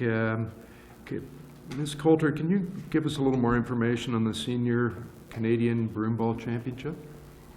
Certainly, Your Worship. This event is planned for both the Julie MacArthur and the Harry Lumley Bayshore Community Center, April 6th to 9th, coming up this spring. Council had considered a report in 2014 to support the bid of the group led by Ryan Gregg to host this event, and had asked for information to come back with respect to the event. I would note that this tournament has been held 2013 Regina, 2014 Calgary, and 2015 in Montreal. So the city's in very good company hosting the National Broomball Championship. There will be 18 teams from across Canada, almost 300 players and officials, coaches, and fans. So it will be a busy time at those centers. The time of use and the licensed area is outlined The alcohol service will be provided in conjunction with the Own Sound attack. In compliance with the city's municipal alcohol policy, there will be a safety and security plan. I would note that the tournament will bring to the city, just in terms of facility rental, almost $18,000. So this is great news, a national competition here. Thank you. Make note of, go ahead, Councillor Gregg, sorry. Thank you, everybody. I just wanted to take a moment and be able to congratulate the organizers and city staff working with them. But Linda Thompson and Brian Gregg also played a large role in bringing the provincial championships here last year. And I was fortunate enough to be able to move that motion. I was fortunate to represent Ontario in the 2003 Canadian Senior Broomball Championships when they were in Corner Brook. And we played in a new duo pad that had been constructed for the Canada Winter Games. So I wish them nothing but the best. And from an interest point of view, from my experience, that year was, if you're a hockey fan or broomball fan, the only time I've ever seen a team on a 5-on-3 power play dumping it in and not going to chase. So you never know what you might see there, but the participants from the Northwest Territories are mean. So there might have been bruised shins or something if you dared go in. Is that kind of what you're? Cool. Thank you. Sunday Morning Hockey League. That's an annual. Owen Sound Police Services 17th annual Polar Bear Plunge. That's great. Who? One of you guys were somebody's volunteering to do that. I hope. I thought it was you. I am going to be partaking in this, so I would love to challenge anybody in that. I did this about 5 years ago, and it was a great experience. So I'm looking to any member on council or staff to go on a challenge with that. You realize this is March 19th, not July 19th. Yeah, the year we did it, they actually had the hole cut out in the ice, and we had to jump in there, and then the firefighters picked us up and took us out off the ice. So it's a lot of fun, so I would really encourage a lot of people to do it. I'm hearing that I've been drafted, but... See you there. Just wondering if you'll be in costume or will we recognize you? If council members are going into it, then we can go in full decked out costumes. So what you're saying is you would need help from everybody to wear a specific costume. There you go. Good. Minutes from the library board, Councillor Thomas, November 26th. Yes, Your Worship. I'm sorry. I try to get the imagery that last report brought into my head out of there just before I start. Don't do that. A couple of items of note. These are the minutes of the November 26th library board meeting. We had a report there from our great annual book sale at the library, which is the single biggest fundraiser. More than 2,500 people came into the library that week over our normal average of 5,000. And the book sale raised $21,000 before expenses, and that money has traditionally gone to special projects of the library that don't fall into the current budget. And we'd like to thank all of our volunteers for helping us organize that. There's awful lot of book lifting that goes on all year long, and certainly that week a major amount. The other big item for those who are library regulars, Beth Hall, who has worked at the library for 32 years, has retired. And I just wanted to read a brief bit from our minutes here about Beth. We thank Beth for her commitment, energy, and guidance.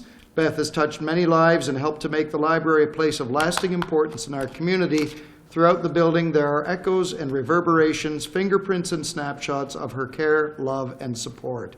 And I'll go a little further just to say that Beth actually probably was the only person in the building who knew absolutely everything and which skeletons were in which closets. No, not at the library. She did a great job, and she has an able replacement in Lindsay Harris, and we certainly wish Beth the best in her retirement. Thank you, Your Worship. Good. Any questions for Councillor Thomas? Seeing none, thank you very much. What's next? A whole bunch of minutes from the art gallery. Thank you, Your Worship, and I apologize that all these minutes are all coming together. There was a staff personnel change who was taking the minutes at the gallery, and they were just weren't aware that they had to be sent to council. So I apologize, but that has been resolved. So we'll be receiving our art gallery minutes on every month. So I'm just going to generally go over all 4 of the meetings. During that time was most of the time when we were dealing with the loan art agreement. So a couple of those meetings were in regards to that, deliberations on that. The art gallery also took part in a town hall meeting, which was open to any individuals or organizations who were interested in providing feedback about the strengths and challenges experienced by the Grey Bruce Owen Sound area in regards to arts and culture. And the responses from the town hall meeting were compiled into a report and delivered to Queen's Park. We were one of a handful of communities that offered this town hall meeting, so it was a good pat in the back to have our community represented that way. The gallery had received a number of new pieces into our collection, and this has been an issue in the past that members of council have brought up, but these were previously accounted for when we realized that we were at capacity limits in our vault, so these were already accounted for before, so there is no overages there. In one of the meetings, we also had a presentation of interactivity and exhibitions in other areas. It was kind of more of a way to see where potentially our gallery could go in the future. So there was 2 exhibitions, one from the Phi Center Gallery and the McCord Museums in Montreal.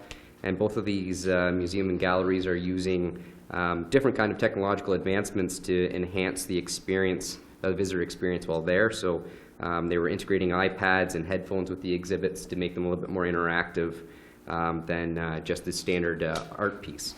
I would also kind of like to give out a little bit of a shout out to a local company, Augmented Marketing, which isn't in the minutes, but I just got word of this. They're actually they're a local business here in Owen Sound, but they do similar style work, and they've been invited to Queen's Park to display their technological capabilities, which may be used in museums in the future. So it was pretty neat to see that this is going on in other places in the country, and it was also neat to know that we've got a local company who's doing that as well. Good, thank you. Questions? Seeing none, thank you very much. Down to number 8 is the Northern Lights, Festival of Northern Lights minutes. Thank you, Your Worship. Given that these were November minutes, I'll just say that the lights went up and the lights came down. And the organization or the committee exceeded their budget in sponsorship. They exceeded their budget in kiosk gate receipts at Harrison Park.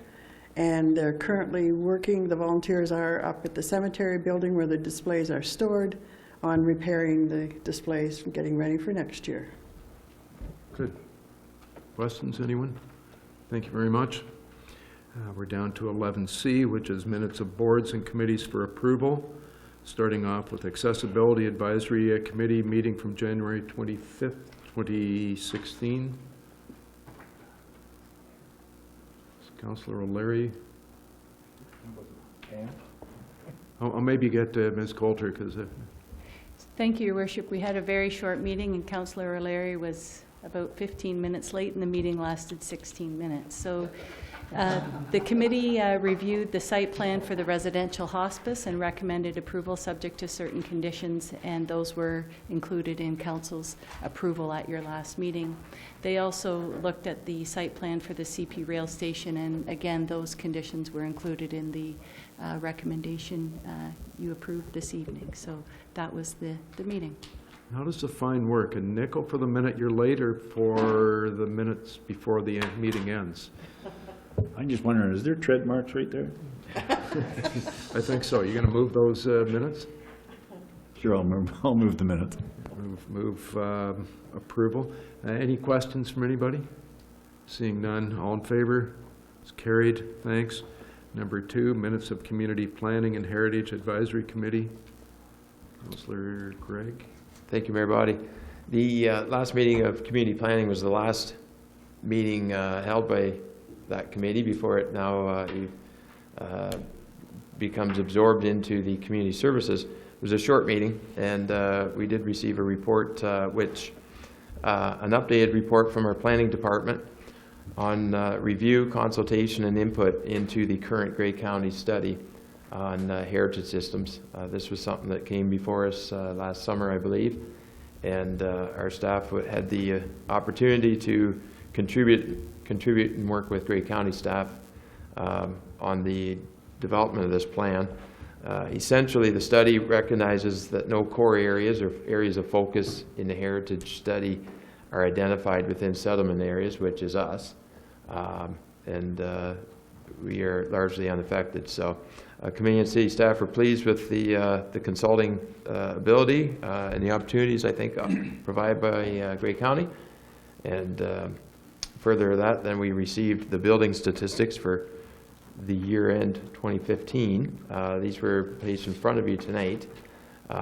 Not too many comments on it. However, I would note that new home construction was up slightly in 2015-18 building permits, and construction value increased significantly, about 50% in value. I think what we have to remember moving forward, though, is this was the first year now of a DC holiday, and regardless of whether your DCs are $0 or $10,000, you must create a market for people to develop and for people to build, and that it has to be our priority and our needed focus moving forward. DCs, if they were to come back about, are something that can be absorbed and it's passed through the purchasing process. But the fact is, you must build a market for people to live here, and that was a very great way to open tonight with the public meeting with the developer interested in our community. So with those comments, I would ask for adoption of the minutes, Your Honor. So questions, comments, anyone? So I note, looking at this, yearly totals, building permits, we are up 83 building permits from 2014 to 2015. Construction value up $7 million from 2014 to 2015. In new homes, we went from 10 up to 18. So we're trending in the right direction, I'd say, if the trend continues, which is our hope. So any other questions? All in favor of approval of those minutes? That's carried. Thank you. Number 3 is minutes from the Operations Committee from January 20th.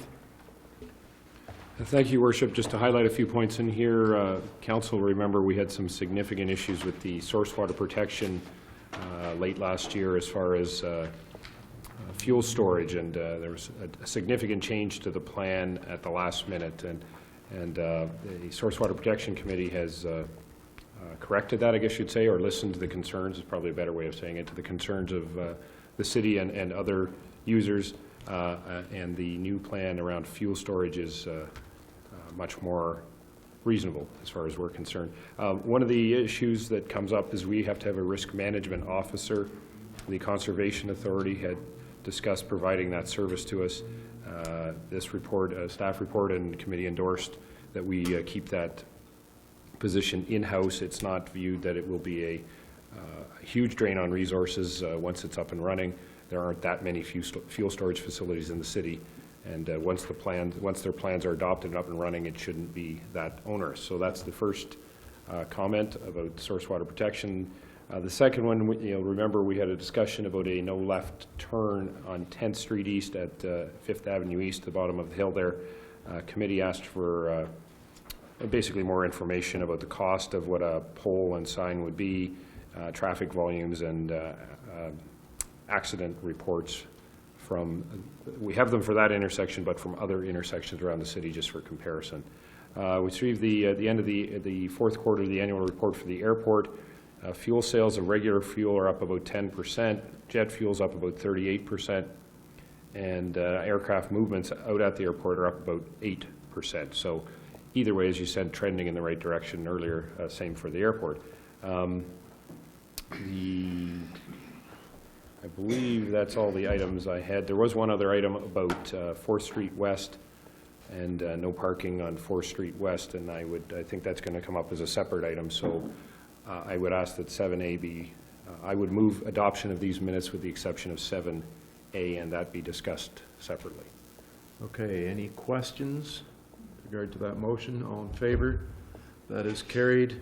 Thank you. So 7A, you can deal with that, Councillor O'Leary. Thank you, Worship. I'm not sure what the motion is here. I just want to go through the proper process here. The goal is to eliminate parking on one side of that street I'm probably going to move at some point that on the north side, we'll remove or eliminate the parking. But I wanted to make sure that the neighbors or the people living there have an opportunity to speak on that. So I believe we have to have a public meeting. And Ms. Stobo or Mr. Smith, are you? So looking at either Mr. Smith or Mr. Ritchie, the process would be for council to direct operations to have a public meeting on this and to review this. Is that the process? I would suggest, Your Worship, if that's council's wish, certainly to hear input from the people who live on that street would be worthwhile process, and we could certainly conduct, whether it's I'm going to call it a public forum, perhaps might be the method to go, and invite them to come out and give council input on what direction they might like to see. We don't have to limit it. There isn't a limit to who can speak. It isn't limited just to people on the street. Because I know I've been down that street a couple of times this winter, and my car isn't very big, and there's cars parked on both sides, and it was difficult. So I think it's worth Your reviewing. Worship, staff would provide the technical input on the street, all the information for everyone, and if council's wishes to have a public forum on that, anyone can attend. We would do our best to make sure residents of that street got specific notice. Thank you. So again, Mr. Smith, I just want to clarify, what we'd be doing is that council would be directing the operations committee to have a public meeting on the proposal to remove parking from one side of the street. Is that the correct way to do it? That's the correct way to do it if that's the mover's motion. Okay, thank you. That would be my motion. Thank you. Okay, Councillor Lemon? Yeah, I was wondering if it might not be appropriate at that meeting to have a report from the fire department and the ambulance and police, for that matter, on emergency vehicles with parking, the effect of parking on both sides of that street. I have heard from various people, besides yourself, that if a fire truck had to go down there and their cars parked opposite sides of the street from each other, they couldn't get through. And this could be a life-threatening situation. So I think there should be reports from those people at that meeting. Thank you. Councillor McManaman? Thank you, Your Worship. I'm in favor of, we're looking at making changes, that there be public input for sure. I would note in the, I believe it was the last set of minutes, this issue was considered by the Operations Committee, and their recommendation was to take no action. I would note in this set of minutes, the Operations Committee considered it again, and the recommendation is to take no action. So I'm just pointing that out, that the tone here is that this is a fait accompli, that we're removing parking without even having heard from the public yet what they wish. So the concerns that were raised at the Operations Committee was that, well, there's numerous ones, but one of them would be why this street and not others. There's one street right over 3rd Street A West, which is identical and I believe in width, that would have the exact same issue. So, and in fact, most streets in the city, there are exceptions of course, but most streets in the city would have this exact same issue as well. I don't intend to have the debate here tonight on this, and I'm sorry if I've gone too far already. My point was just this has been discussed twice at operations quite extensively, and their recommendation both times was to take no action. So I'm just pointing that out. Okay, thank you. Councillor Gregg? Well, my only thoughts were, and this will come to news to everyone, is kind of the same as what this has come to news to me, but long-term strategy, if we're promoting active communities and active transportation, as I always saw this street as, let's call it a connecting link from entering Owen Sound from Grey Road 18 down Inglis Falls Road. I mean, from a cycling point of view and enhancing economic development and tourism opportunities, one of the preferred, if not the most preferred route into Owen Sound is down Inglis Falls Road after coming to Rockford on the Dairy Line, down Inglis Falls Road, down Harrison Park Hill, and moving yourself over to Grey County Road 1, via 2nd Avenue West. I'm now mentioning that tonight because all of a sudden this is a topic of discussion, but I saw this as an opportunity to connect that pathway and move it over to Gray Road 1, which is an ultimate preferred destination for cycling traffic. Not just localized traffic, but from a tourism perspective. I think this is a big opportunity. Now, how that falls into the motion here tonight, I'm not sure, but I think that's a great opportunity, and I'd hate not to lose it. Good, thank you. I'm blanking. Mr. Backing. Your Worship, it strikes me listening to the discussion that perhaps there's a broader issue at play here. It's got, you know, for lack of a better phrase, 4th Avenue is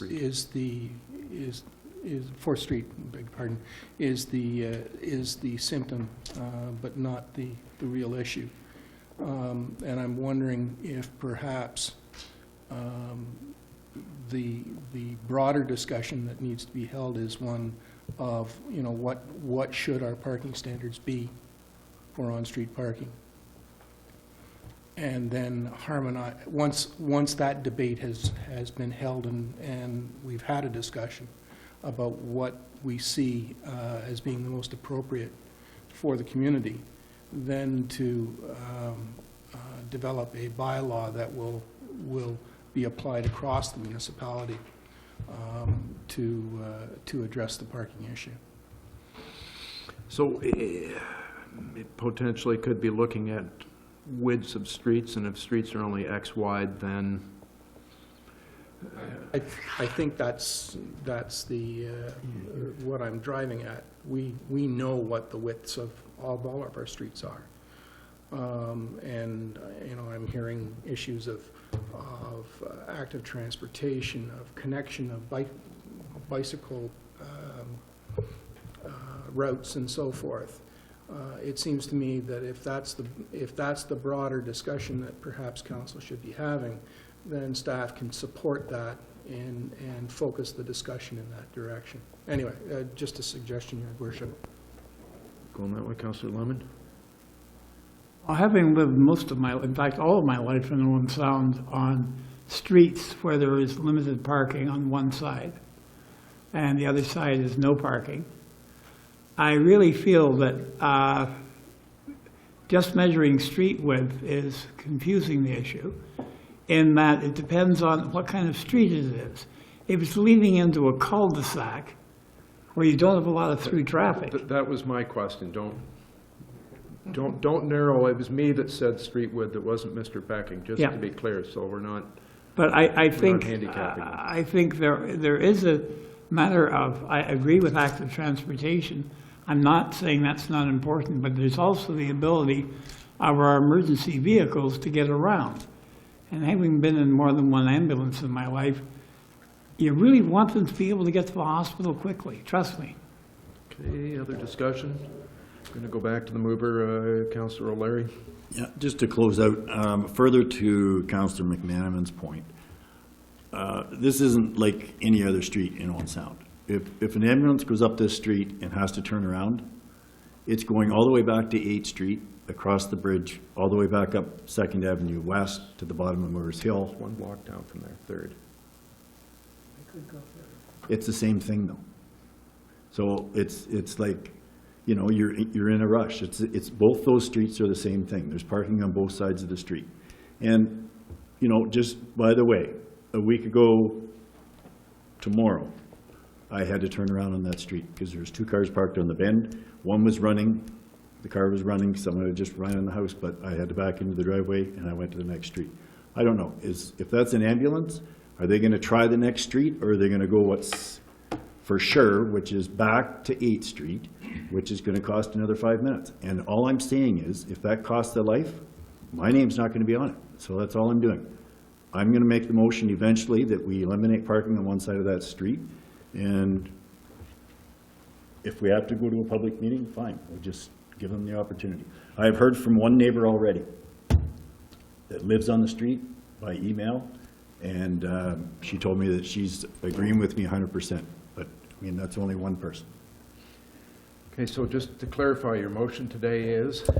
So we're going to move ahead with a public meeting at operations and give the public the opportunity, not just the people that live there, but the public the opportunity to make comments on parking on both sides of 4th Street. Councillor Lemon wants to make sure that at that meeting that we have letters of report. I don't think it has to go into the motion. I believe Mr. Becking has that. Do you not have something from the fire department? Yes, I have comments from the fire department already, yes. We can get more. You know what, I'm going to call the question. I think it's pretty clear what's on the table. All in favor?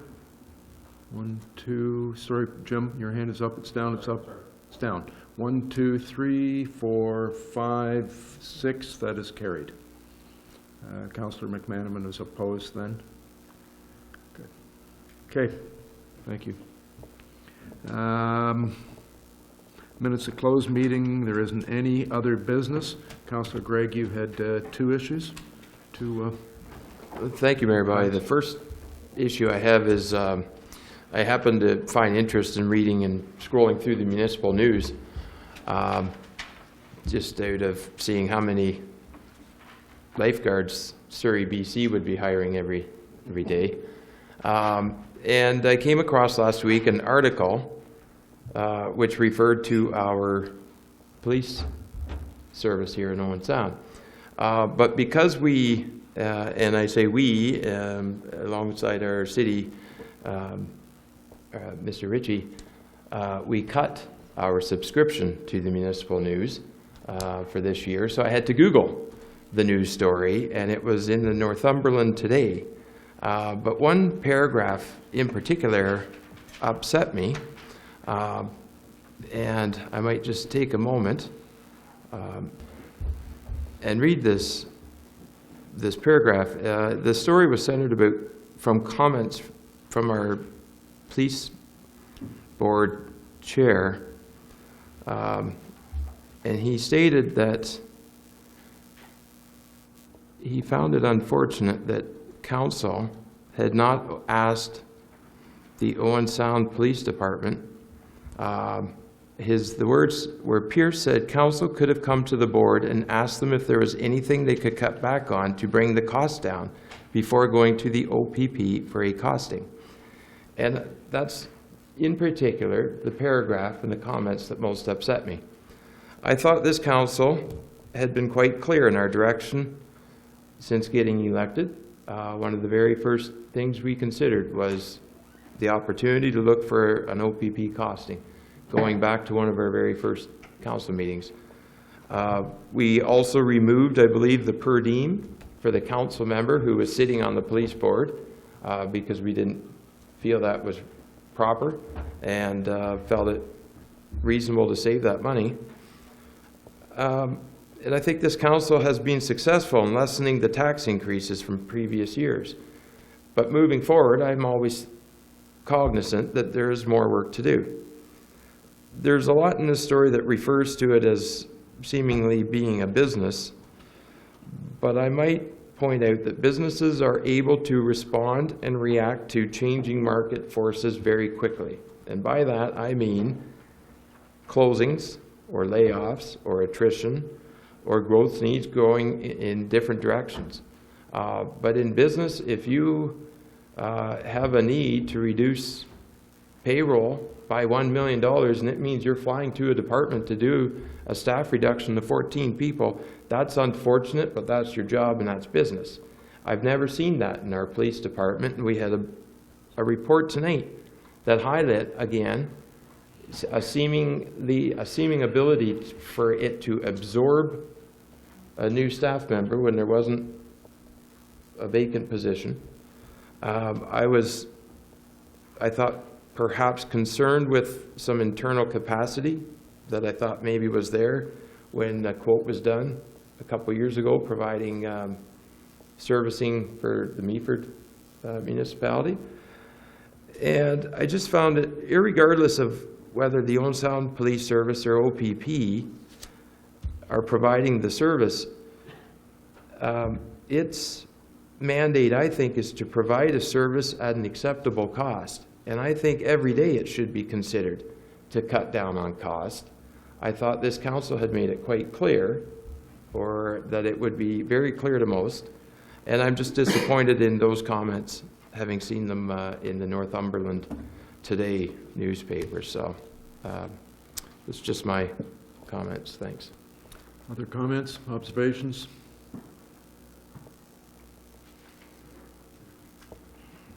Councillor Thomas. Yeah, I'll just say that I read the story as well, and I was a little disappointed in the comments that I read. And, you know, it's pretty straightforward what we did at our January 11th meeting. We decided to proceed with a costing study. That's it. That's all we decided to proceed with. We didn't decide to close anything. We didn't discuss closing anything or shutting anything down. And I think that, you know, we have to be very careful not to create alarm in the community that we serve and that we are working on behalf of. And I, quite frankly, think some of the comments I read in that story created alarm themselves. And I was quite disappointed at the source that they came from. And I'd just be very interested in Councillor O'Leary's comments as a member of the Police Services Board. What discussion has gone over there regarding this issue? Well, I have a couple of comments. First of all, this article came out January 31st. And on January 27th, we had a police board meeting, and the chair said nothing. None of these comments were brought up at the Careful, they're on camera. At the meeting. One of the things he said in the article was, I'm concerned for the people and I'm concerned for the services that we're looking after. And that's all we're doing. We're concerned for our taxpayers. Our taxpayers, we're paying $7.1 million to the police services. That's all we're doing. We're looking after our taxpayers by doing this. So we will be having a discussion on this on the 25th of February for our next police board meeting. And the only other comment I can make is, you know, I assumed that the police board chair, when speaking in the public or speaking to the media, is speaking for the police board. And this is not the opinion of our police board. Those are my comments. Comments, Councillor McManaman, you had your hand up. I did, but Councillor Leary just, I think, answered my questions. Thank you. Yeah. Anyone else? From my point of view, this is unfortunate. I think we thought of all the consequences before we took that step, and we know what we're doing and knew what we're doing. I do find, I can't find it now, but I find the sentence fascinating that Councillor Gregg referred to, asking why we hadn't gone to the police board to ask for them to find savings. If we haven't before, then shame on us, but we've got an opportunity now because I believe we've just been invited to. As a council, I think we need to look at this. We need to look at every opportunity to move forward, whether we go through and ask them to provide a cost per department by department. Maybe put together a joint committee that we go through department by department, look at the costs, figure out what it is. We've never really defined at this table. We've been very clear talking to the public and listening to the public that we don't like the cost of policing. We've never really had that discussion of what level of policing do we want? What do we want? We get a quote from OPP. We're going to get a quote on what they suggest our services are. We may not be satisfied with those services. If you go back and look at Sarnia 8 or 10 years ago, they kept going, wait a minute, but we want that, wait a minute, but we want that, and they ended up not going to an OPP costing once they added in everything. At some point, maybe before we get there, we need to identify what we want for policing in this community. What's enough? What's too much? What isn't enough? We need to identify that, and then maybe when we get to OPP costing, we've got an idea of what we're asking them to quote on, and we can find out, we'll know by then what the city's quoting on. Maybe if we go through this process, we don't even have to get to an OPP costing if we find out that there's levels of service that we don't need, don't want, are too high, or maybe in the alternative, given this invitation, we say we want a budget of $5,000. How are you going to get to it in 3 years? I don't think that's the right way to go, because I don't think we'll be satisfied without having some input on the level of service that we want. But that seems to be the question that we need to sort out here or over at the police board before we get much further. But this is an invitation I think we should take advantage of. With that, comments, Councillor Kepke? Thank you, Your Worship. I think you meant 5 million, not 5,000, but anyways, in a budget. Yeah, that sort of concerned me a little bit. It's 1821. Yeah, my comments would be, I don't even know if all the members of this council know what all of the departments or services are that the police services provides. So that, I think, is something that we should know, as well as members of the public. So you can't give it a proper analysis until you actually know what services they are providing. And at what cost? Yeah. Councillor, I'm going to go to Councillor Larry next, and I'm going to go back to Councillor Thomas. I just want to mention that from what I've been told in the past, it's, you know, the attitude or the way they operate over there has always been, you know, within the police board, and City Hall or council has never ever had the opportunity to get involved.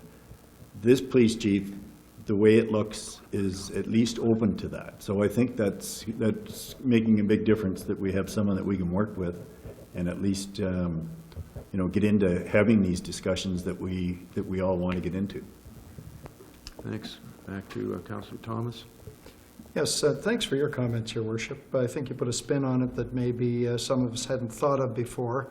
And certainly in the discussion that we had at the last meeting, I guess, I spoke out in favor of the library, which is very similar, in fact, to the police service in that it has separate legislation, a separate board. And I did take the concept to the library board about conducting our own service analysis review. And I'd be happy to make a motion here tonight to invite the Police Services Board to conduct a service analysis review of the police service in Owen Sound.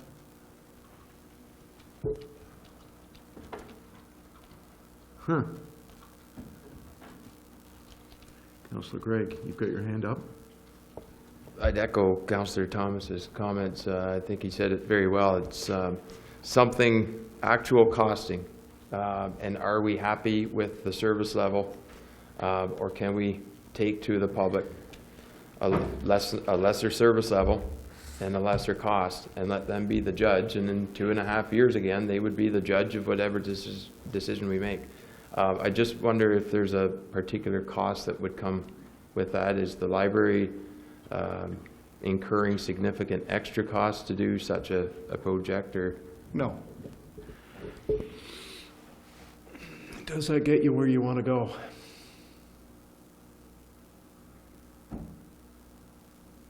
I'm just thinking, does that, asking the police board to do a service review, does that help council understand what services we're providing in this city and at what cost?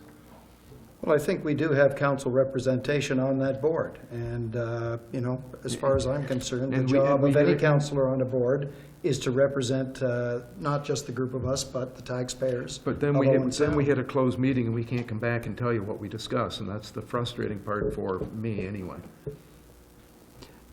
I get your point, but I'm not sure it's going to get us where we want to go. I'm not positive, but Mr. Ritchie. If I could, Your Worship, certainly I'm going to say 2 years ago the Police Services Board conducted an independent review of their own service. They had 2 consultants come in. That report, I know the police, was it 5 years ago? Oh, it's got to be. It goes so quickly. That report said they were running, you know, a relatively effective and efficient service. I would suggest to council that you've started down a path. I haven't heard back yet from the ministry that they've accepted our wish for pricing or costing. I would suggest to council at this time, perhaps, let's travel down one road at a time. Yeah. There is a lot of work, I can tell you internally. Your team here will tell you, to a true service review, there's a lot of work. You've started down one path to arrive at an end position. I would suggest, rather than put the Police Services Board and your public members on that through this process, when I'm not sure you're in a position to assess the information you're being given. We are not police officers. I am not a police officer. You do have people here working who are skilled in the areas we're going to be reviewing for you. Personally, I think for the time, the expense you may be asking the police board to do, that time may come through the process you're already going. That's just an observation, Your Worship. I think you're trying to travel down a number of paths at the same time. You've set a course. I would suggest you perhaps see it through until the time you decide maybe you don't wish to. But I don't think literally 2 or 3 weeks after we sent the letter in is the time to perhaps be swaying your course. But it certainly is council's decision.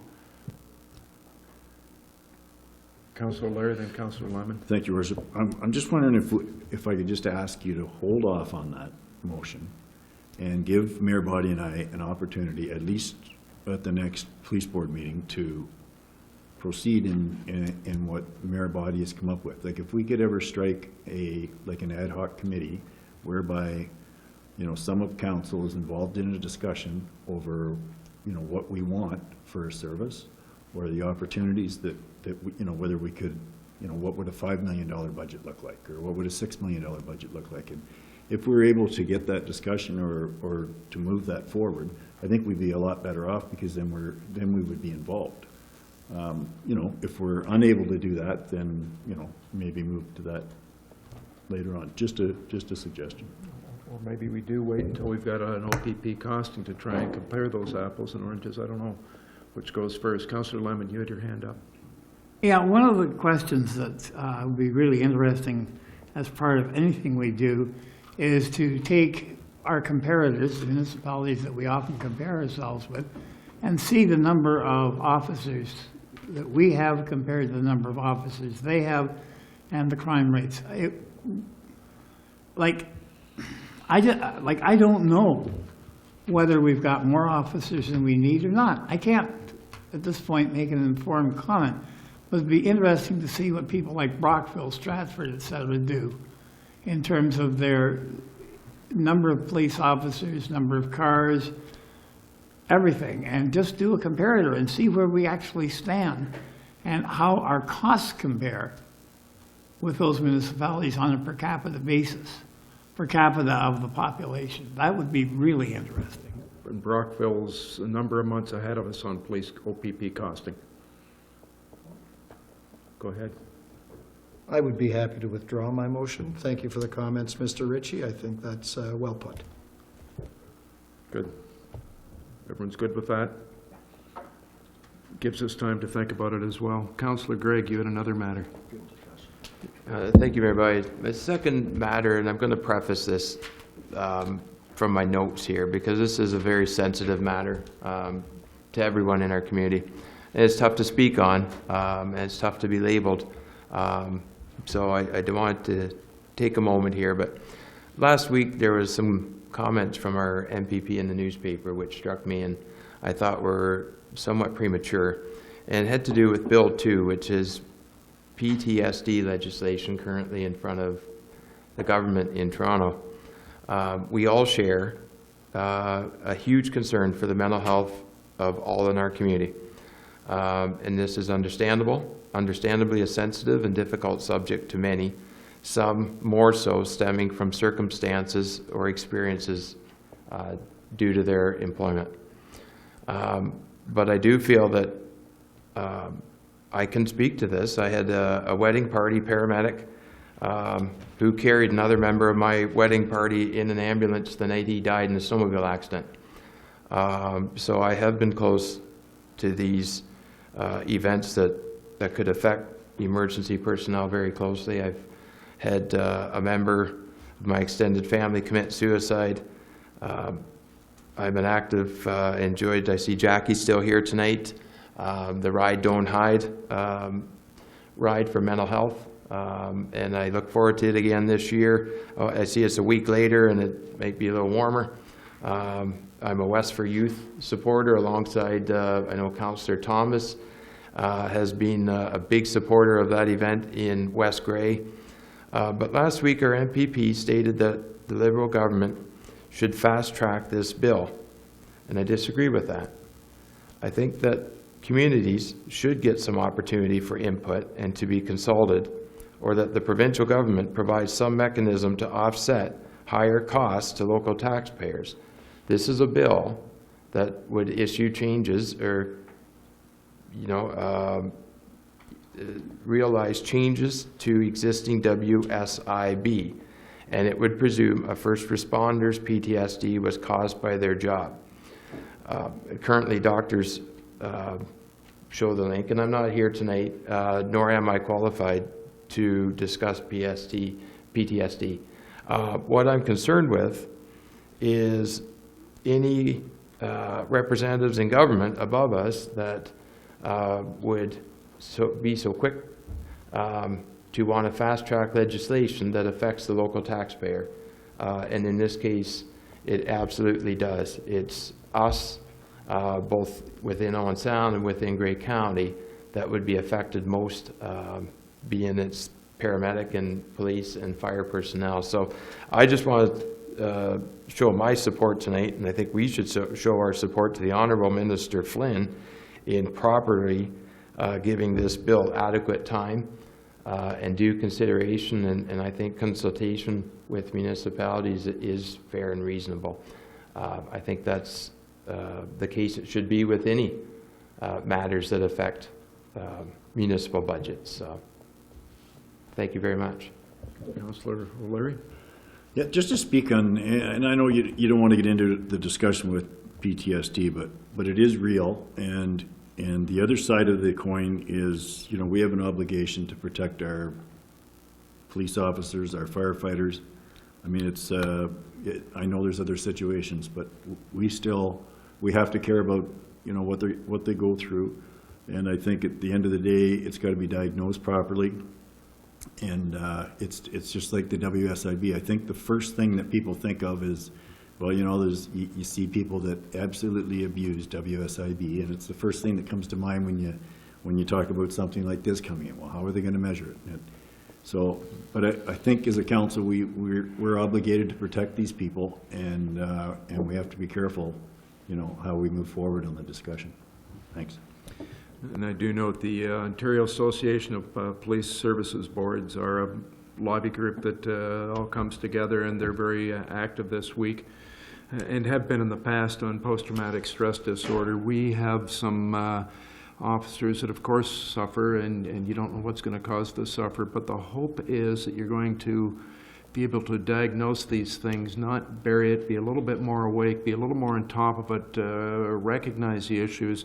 When you can help an officer get back on his feet fast, and I'm all for spending money at the right point, because if you lose somebody and they're gone forever, or they're, as the officer in Toronto was this week, gone forever, never coming back, or just gone from the police force, that they're so ill by this point that they can't go to work ever.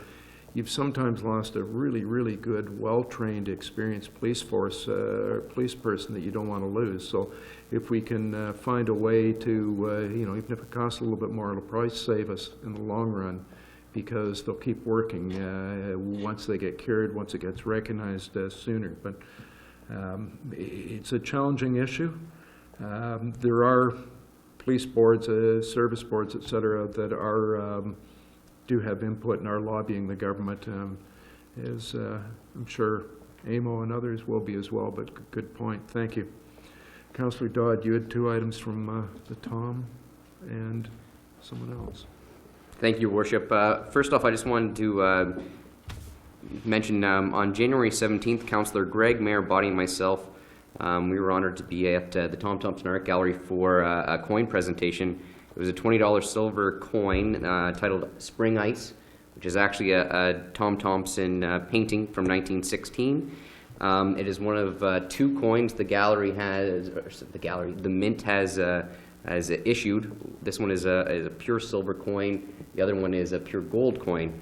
So this coin was, like I said, was made and produced by the Mint in honor of Tom Thompson.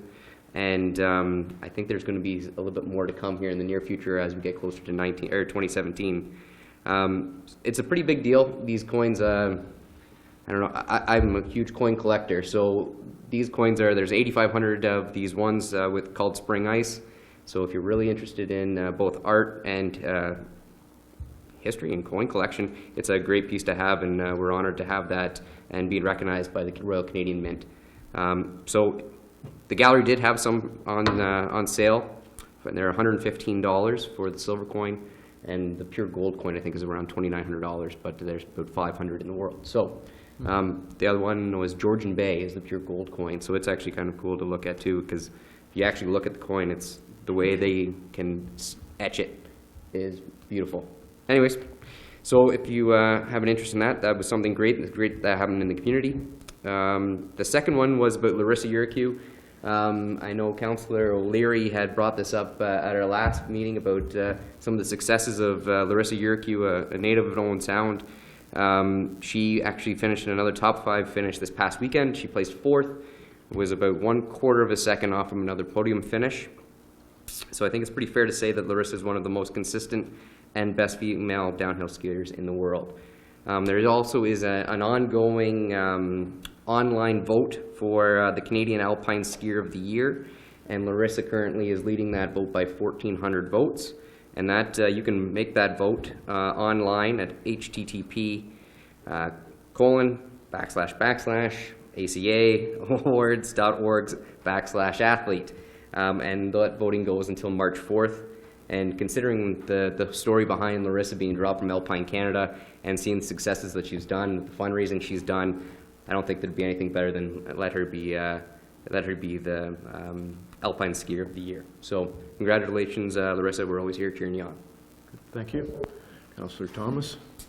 Thanks, Your Worship. I just wanted to mention a couple of cultural events coming up this weekend in Owen Sound. For those looking for some entertainment, the Mudtown Records presents their annual Lupercalia Winter Multi-Arts Festival on Friday and Saturday, and it's just about sold out, but there are still a few tickets left for the events, which include a presentation by our Poets Laureate and a workshop supported by the Library United Way and the Community Foundation, and all sorts of interesting events. You can find information on that on mudtownrecords.com. And on Saturday night, there's a solo cello recital with the Canadian cellist Rachel Mercer. This is at the Harmony Centre. It does feature the world premieres of works by 2 Canadian composers. So you can get tickets for that event if you want to go to it at the Georgian Bay Symphony office. Thank you. Cultural words? Golly, thanks for the reminder. Now that the Cultural Committee has been rolled into Community Services and we haven't met yet, I almost forgot about that. The City of Owen Sound's Cultural Awards are on Sunday afternoon at the Bayshore Community Center, and 2 o'clock. Thanks, Marion. Was this on your list? And again, it's a great chance to come out and recognize some of the fantastic talent that we have here in Owen Sound, some of the movers and shakers in our local cultural industry. Thank you. Good. Thanks. Councillor Kepke. Thank you, Your Worship. I am going to add another little congratulations, and I wanted to congratulate the organizers of the Frisky First Friday that was held this past Friday evening downtown in the Boost organization. There was lots of people downtown, lots of hustle and bustle, and it was just so great to see, particularly the opening of the Artist Co-op. So what a beautiful building, and what a great venue for them to have in that building. On to something more serious, a traffic situation. I have a ratepayer's concern regarding southbound traffic on 3rd Avenue East not stopping at the 8th Street East intersection. The 8th Street East westbound traffic is a no stop, and those traveling straight through have had several near accidents because most people traveling south on 3rd Avenue East assume the traffic traveling westbound on 8th Street East are turning right or north. And I would like to move a motion and request a staff report and a review of this intersection with a view of making it an all-way stop. Just want to clarify, there's lights at 3rd. Do you mean 4th? No, west. I'm talking west, sorry. All of this is west. Okay. All of this is west. You're on the east side. No, I'm west. 3rd Avenue West. In Richard's neighborhood and Ken's neighborhood. Yeah. Mr. Becking, I think that's. Yes. Your Worship, I'm aware of this particular issue. I have gone out and looked at it. It's an enforcement issue. It's not a traffic control matter. And so I've referred it straight to the police. So there's a stop sign there now. There's not a stop sign there. There's a three-way stop, and people traveling west on 8th Street East onto 3rd Avenue are just assuming, the people that are on 3rd Avenue are just assuming all those cars are turning right. Well, they're not. They're going straight through, and they don't have to stop, and the others are pulling out in front of them. So as you say, it is an enforcement issue, but there's a lot of people that have had. The actual problem, Your Worship, is created by the fact that there's one too many stop signs there now. The fact is that the eastbound 8th Street coming down from the bottom of the escarpment has a stop sign on it, and it's the through road. That stop sign should never have been put there in the first instance, and that's what's creating the problem. So the issue is one of either enforcing the existing situation or removing the other stop sign. So can we still have a report on that? If you're going to remove a stop sign, it has to go through operations, correct? Correct, Your Worship. And then council would have to pass a bylaw to designate, change the designation on the through road. If there's been a review of the area and you feel that that's a solution to the problem, as well as enforcement, and police can identify that they have beefed up the enforcement there, then I'd certainly like to hear that back. So motion or not motion? Yes, I'd like a report on that. Okay. All in favor? That is carried. Good, thanks. And that was the only thing? So I've got a couple. I first of all want to apologize to anyone that I've run into on the streets of Owen Sound. If I appear to be walking with my head down, it's not because I'm feeling bad or I'm being snobby. It's because I have to watch where I'm stepping for the amount of dog dirt on the streets of Owen Sound. I encourage everyone to take pictures of people when they see them walking their dogs that are leaving deposits and not picking them up. Take pictures, put them on Facebook, put them on Twitter, shame them. This is, it happens every spring, but people need to be responsible for themselves and for their dogs. You shouldn't expect someone else to clean up after your dog in downtown, and it's a bad statement on our community right now. I really encourage everyone to pick up after your dog, and if you see others that aren't, shame them, embarrass them, do whatever you can. We need to keep Owen Sound beautiful. That's we want people coming in from out of town. Second thing, last events I've had the last couple of days. The Artist Co-op, which opened in the McKay's building on Friday, was so much fun. There had to be 200 people in there when they opened.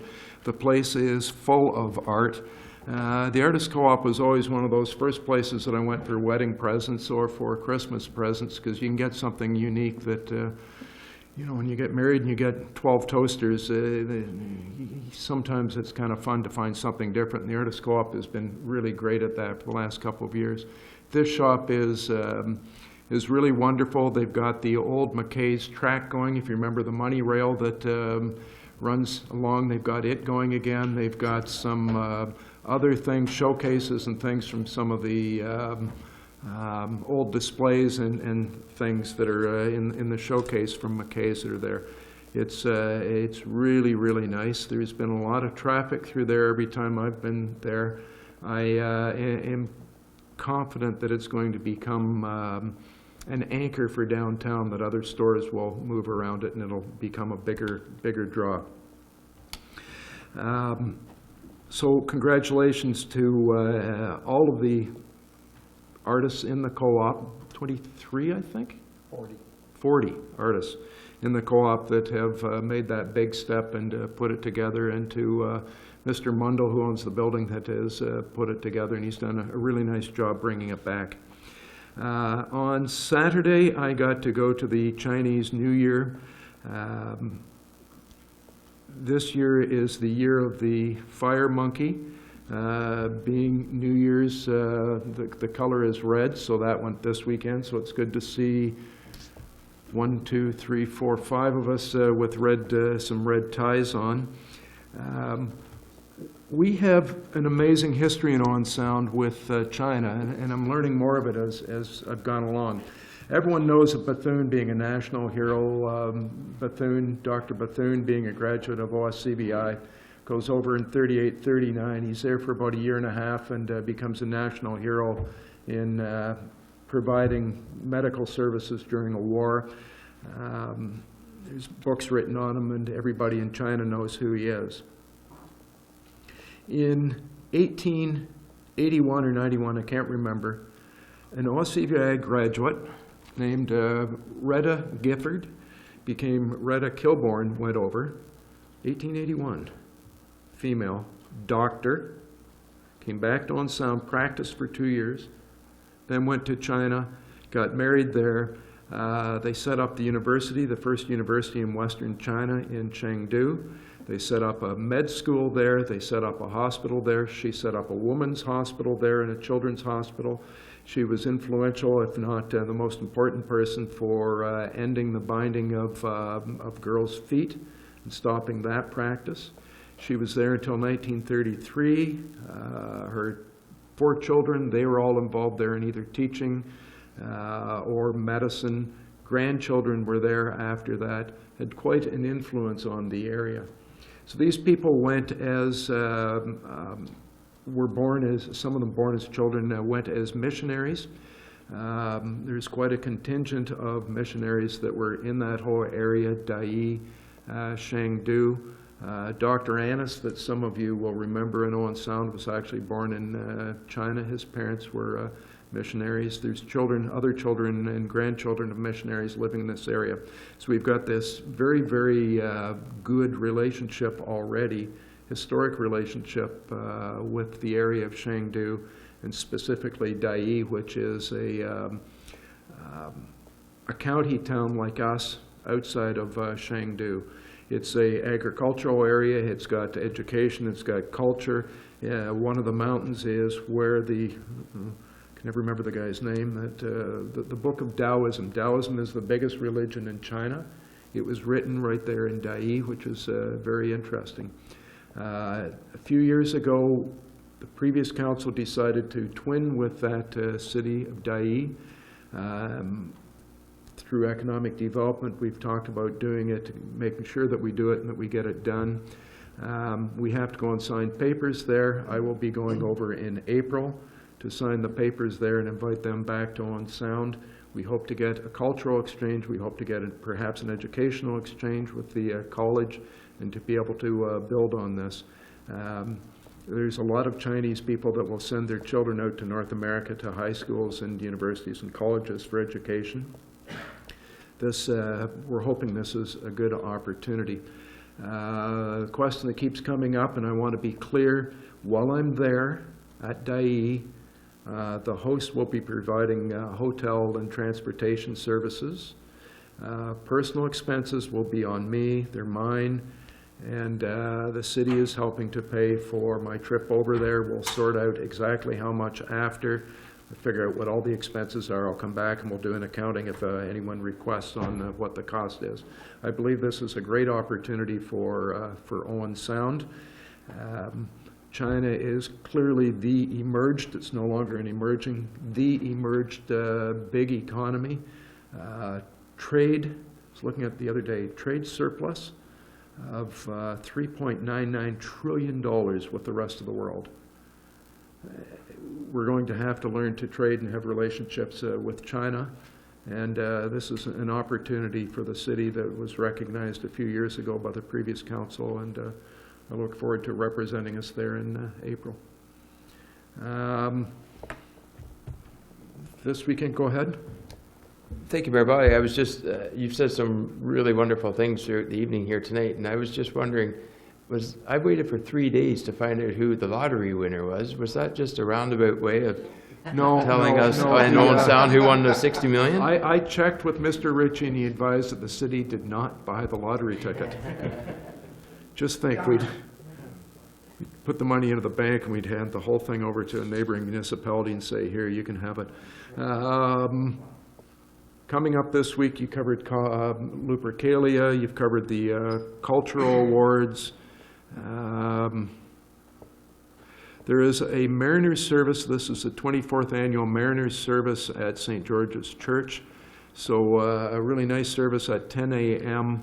for all the mariners that are going out on the Great Lakes, and students. They hang all the flags, all the shipping companies in it. It's very beautiful. Culture awards that afternoon. Chili competition to go with the road hockey tournament, Alnick road hockey tournament on the Monday. So lots to do in Owen Sound this weekend, being Family Day.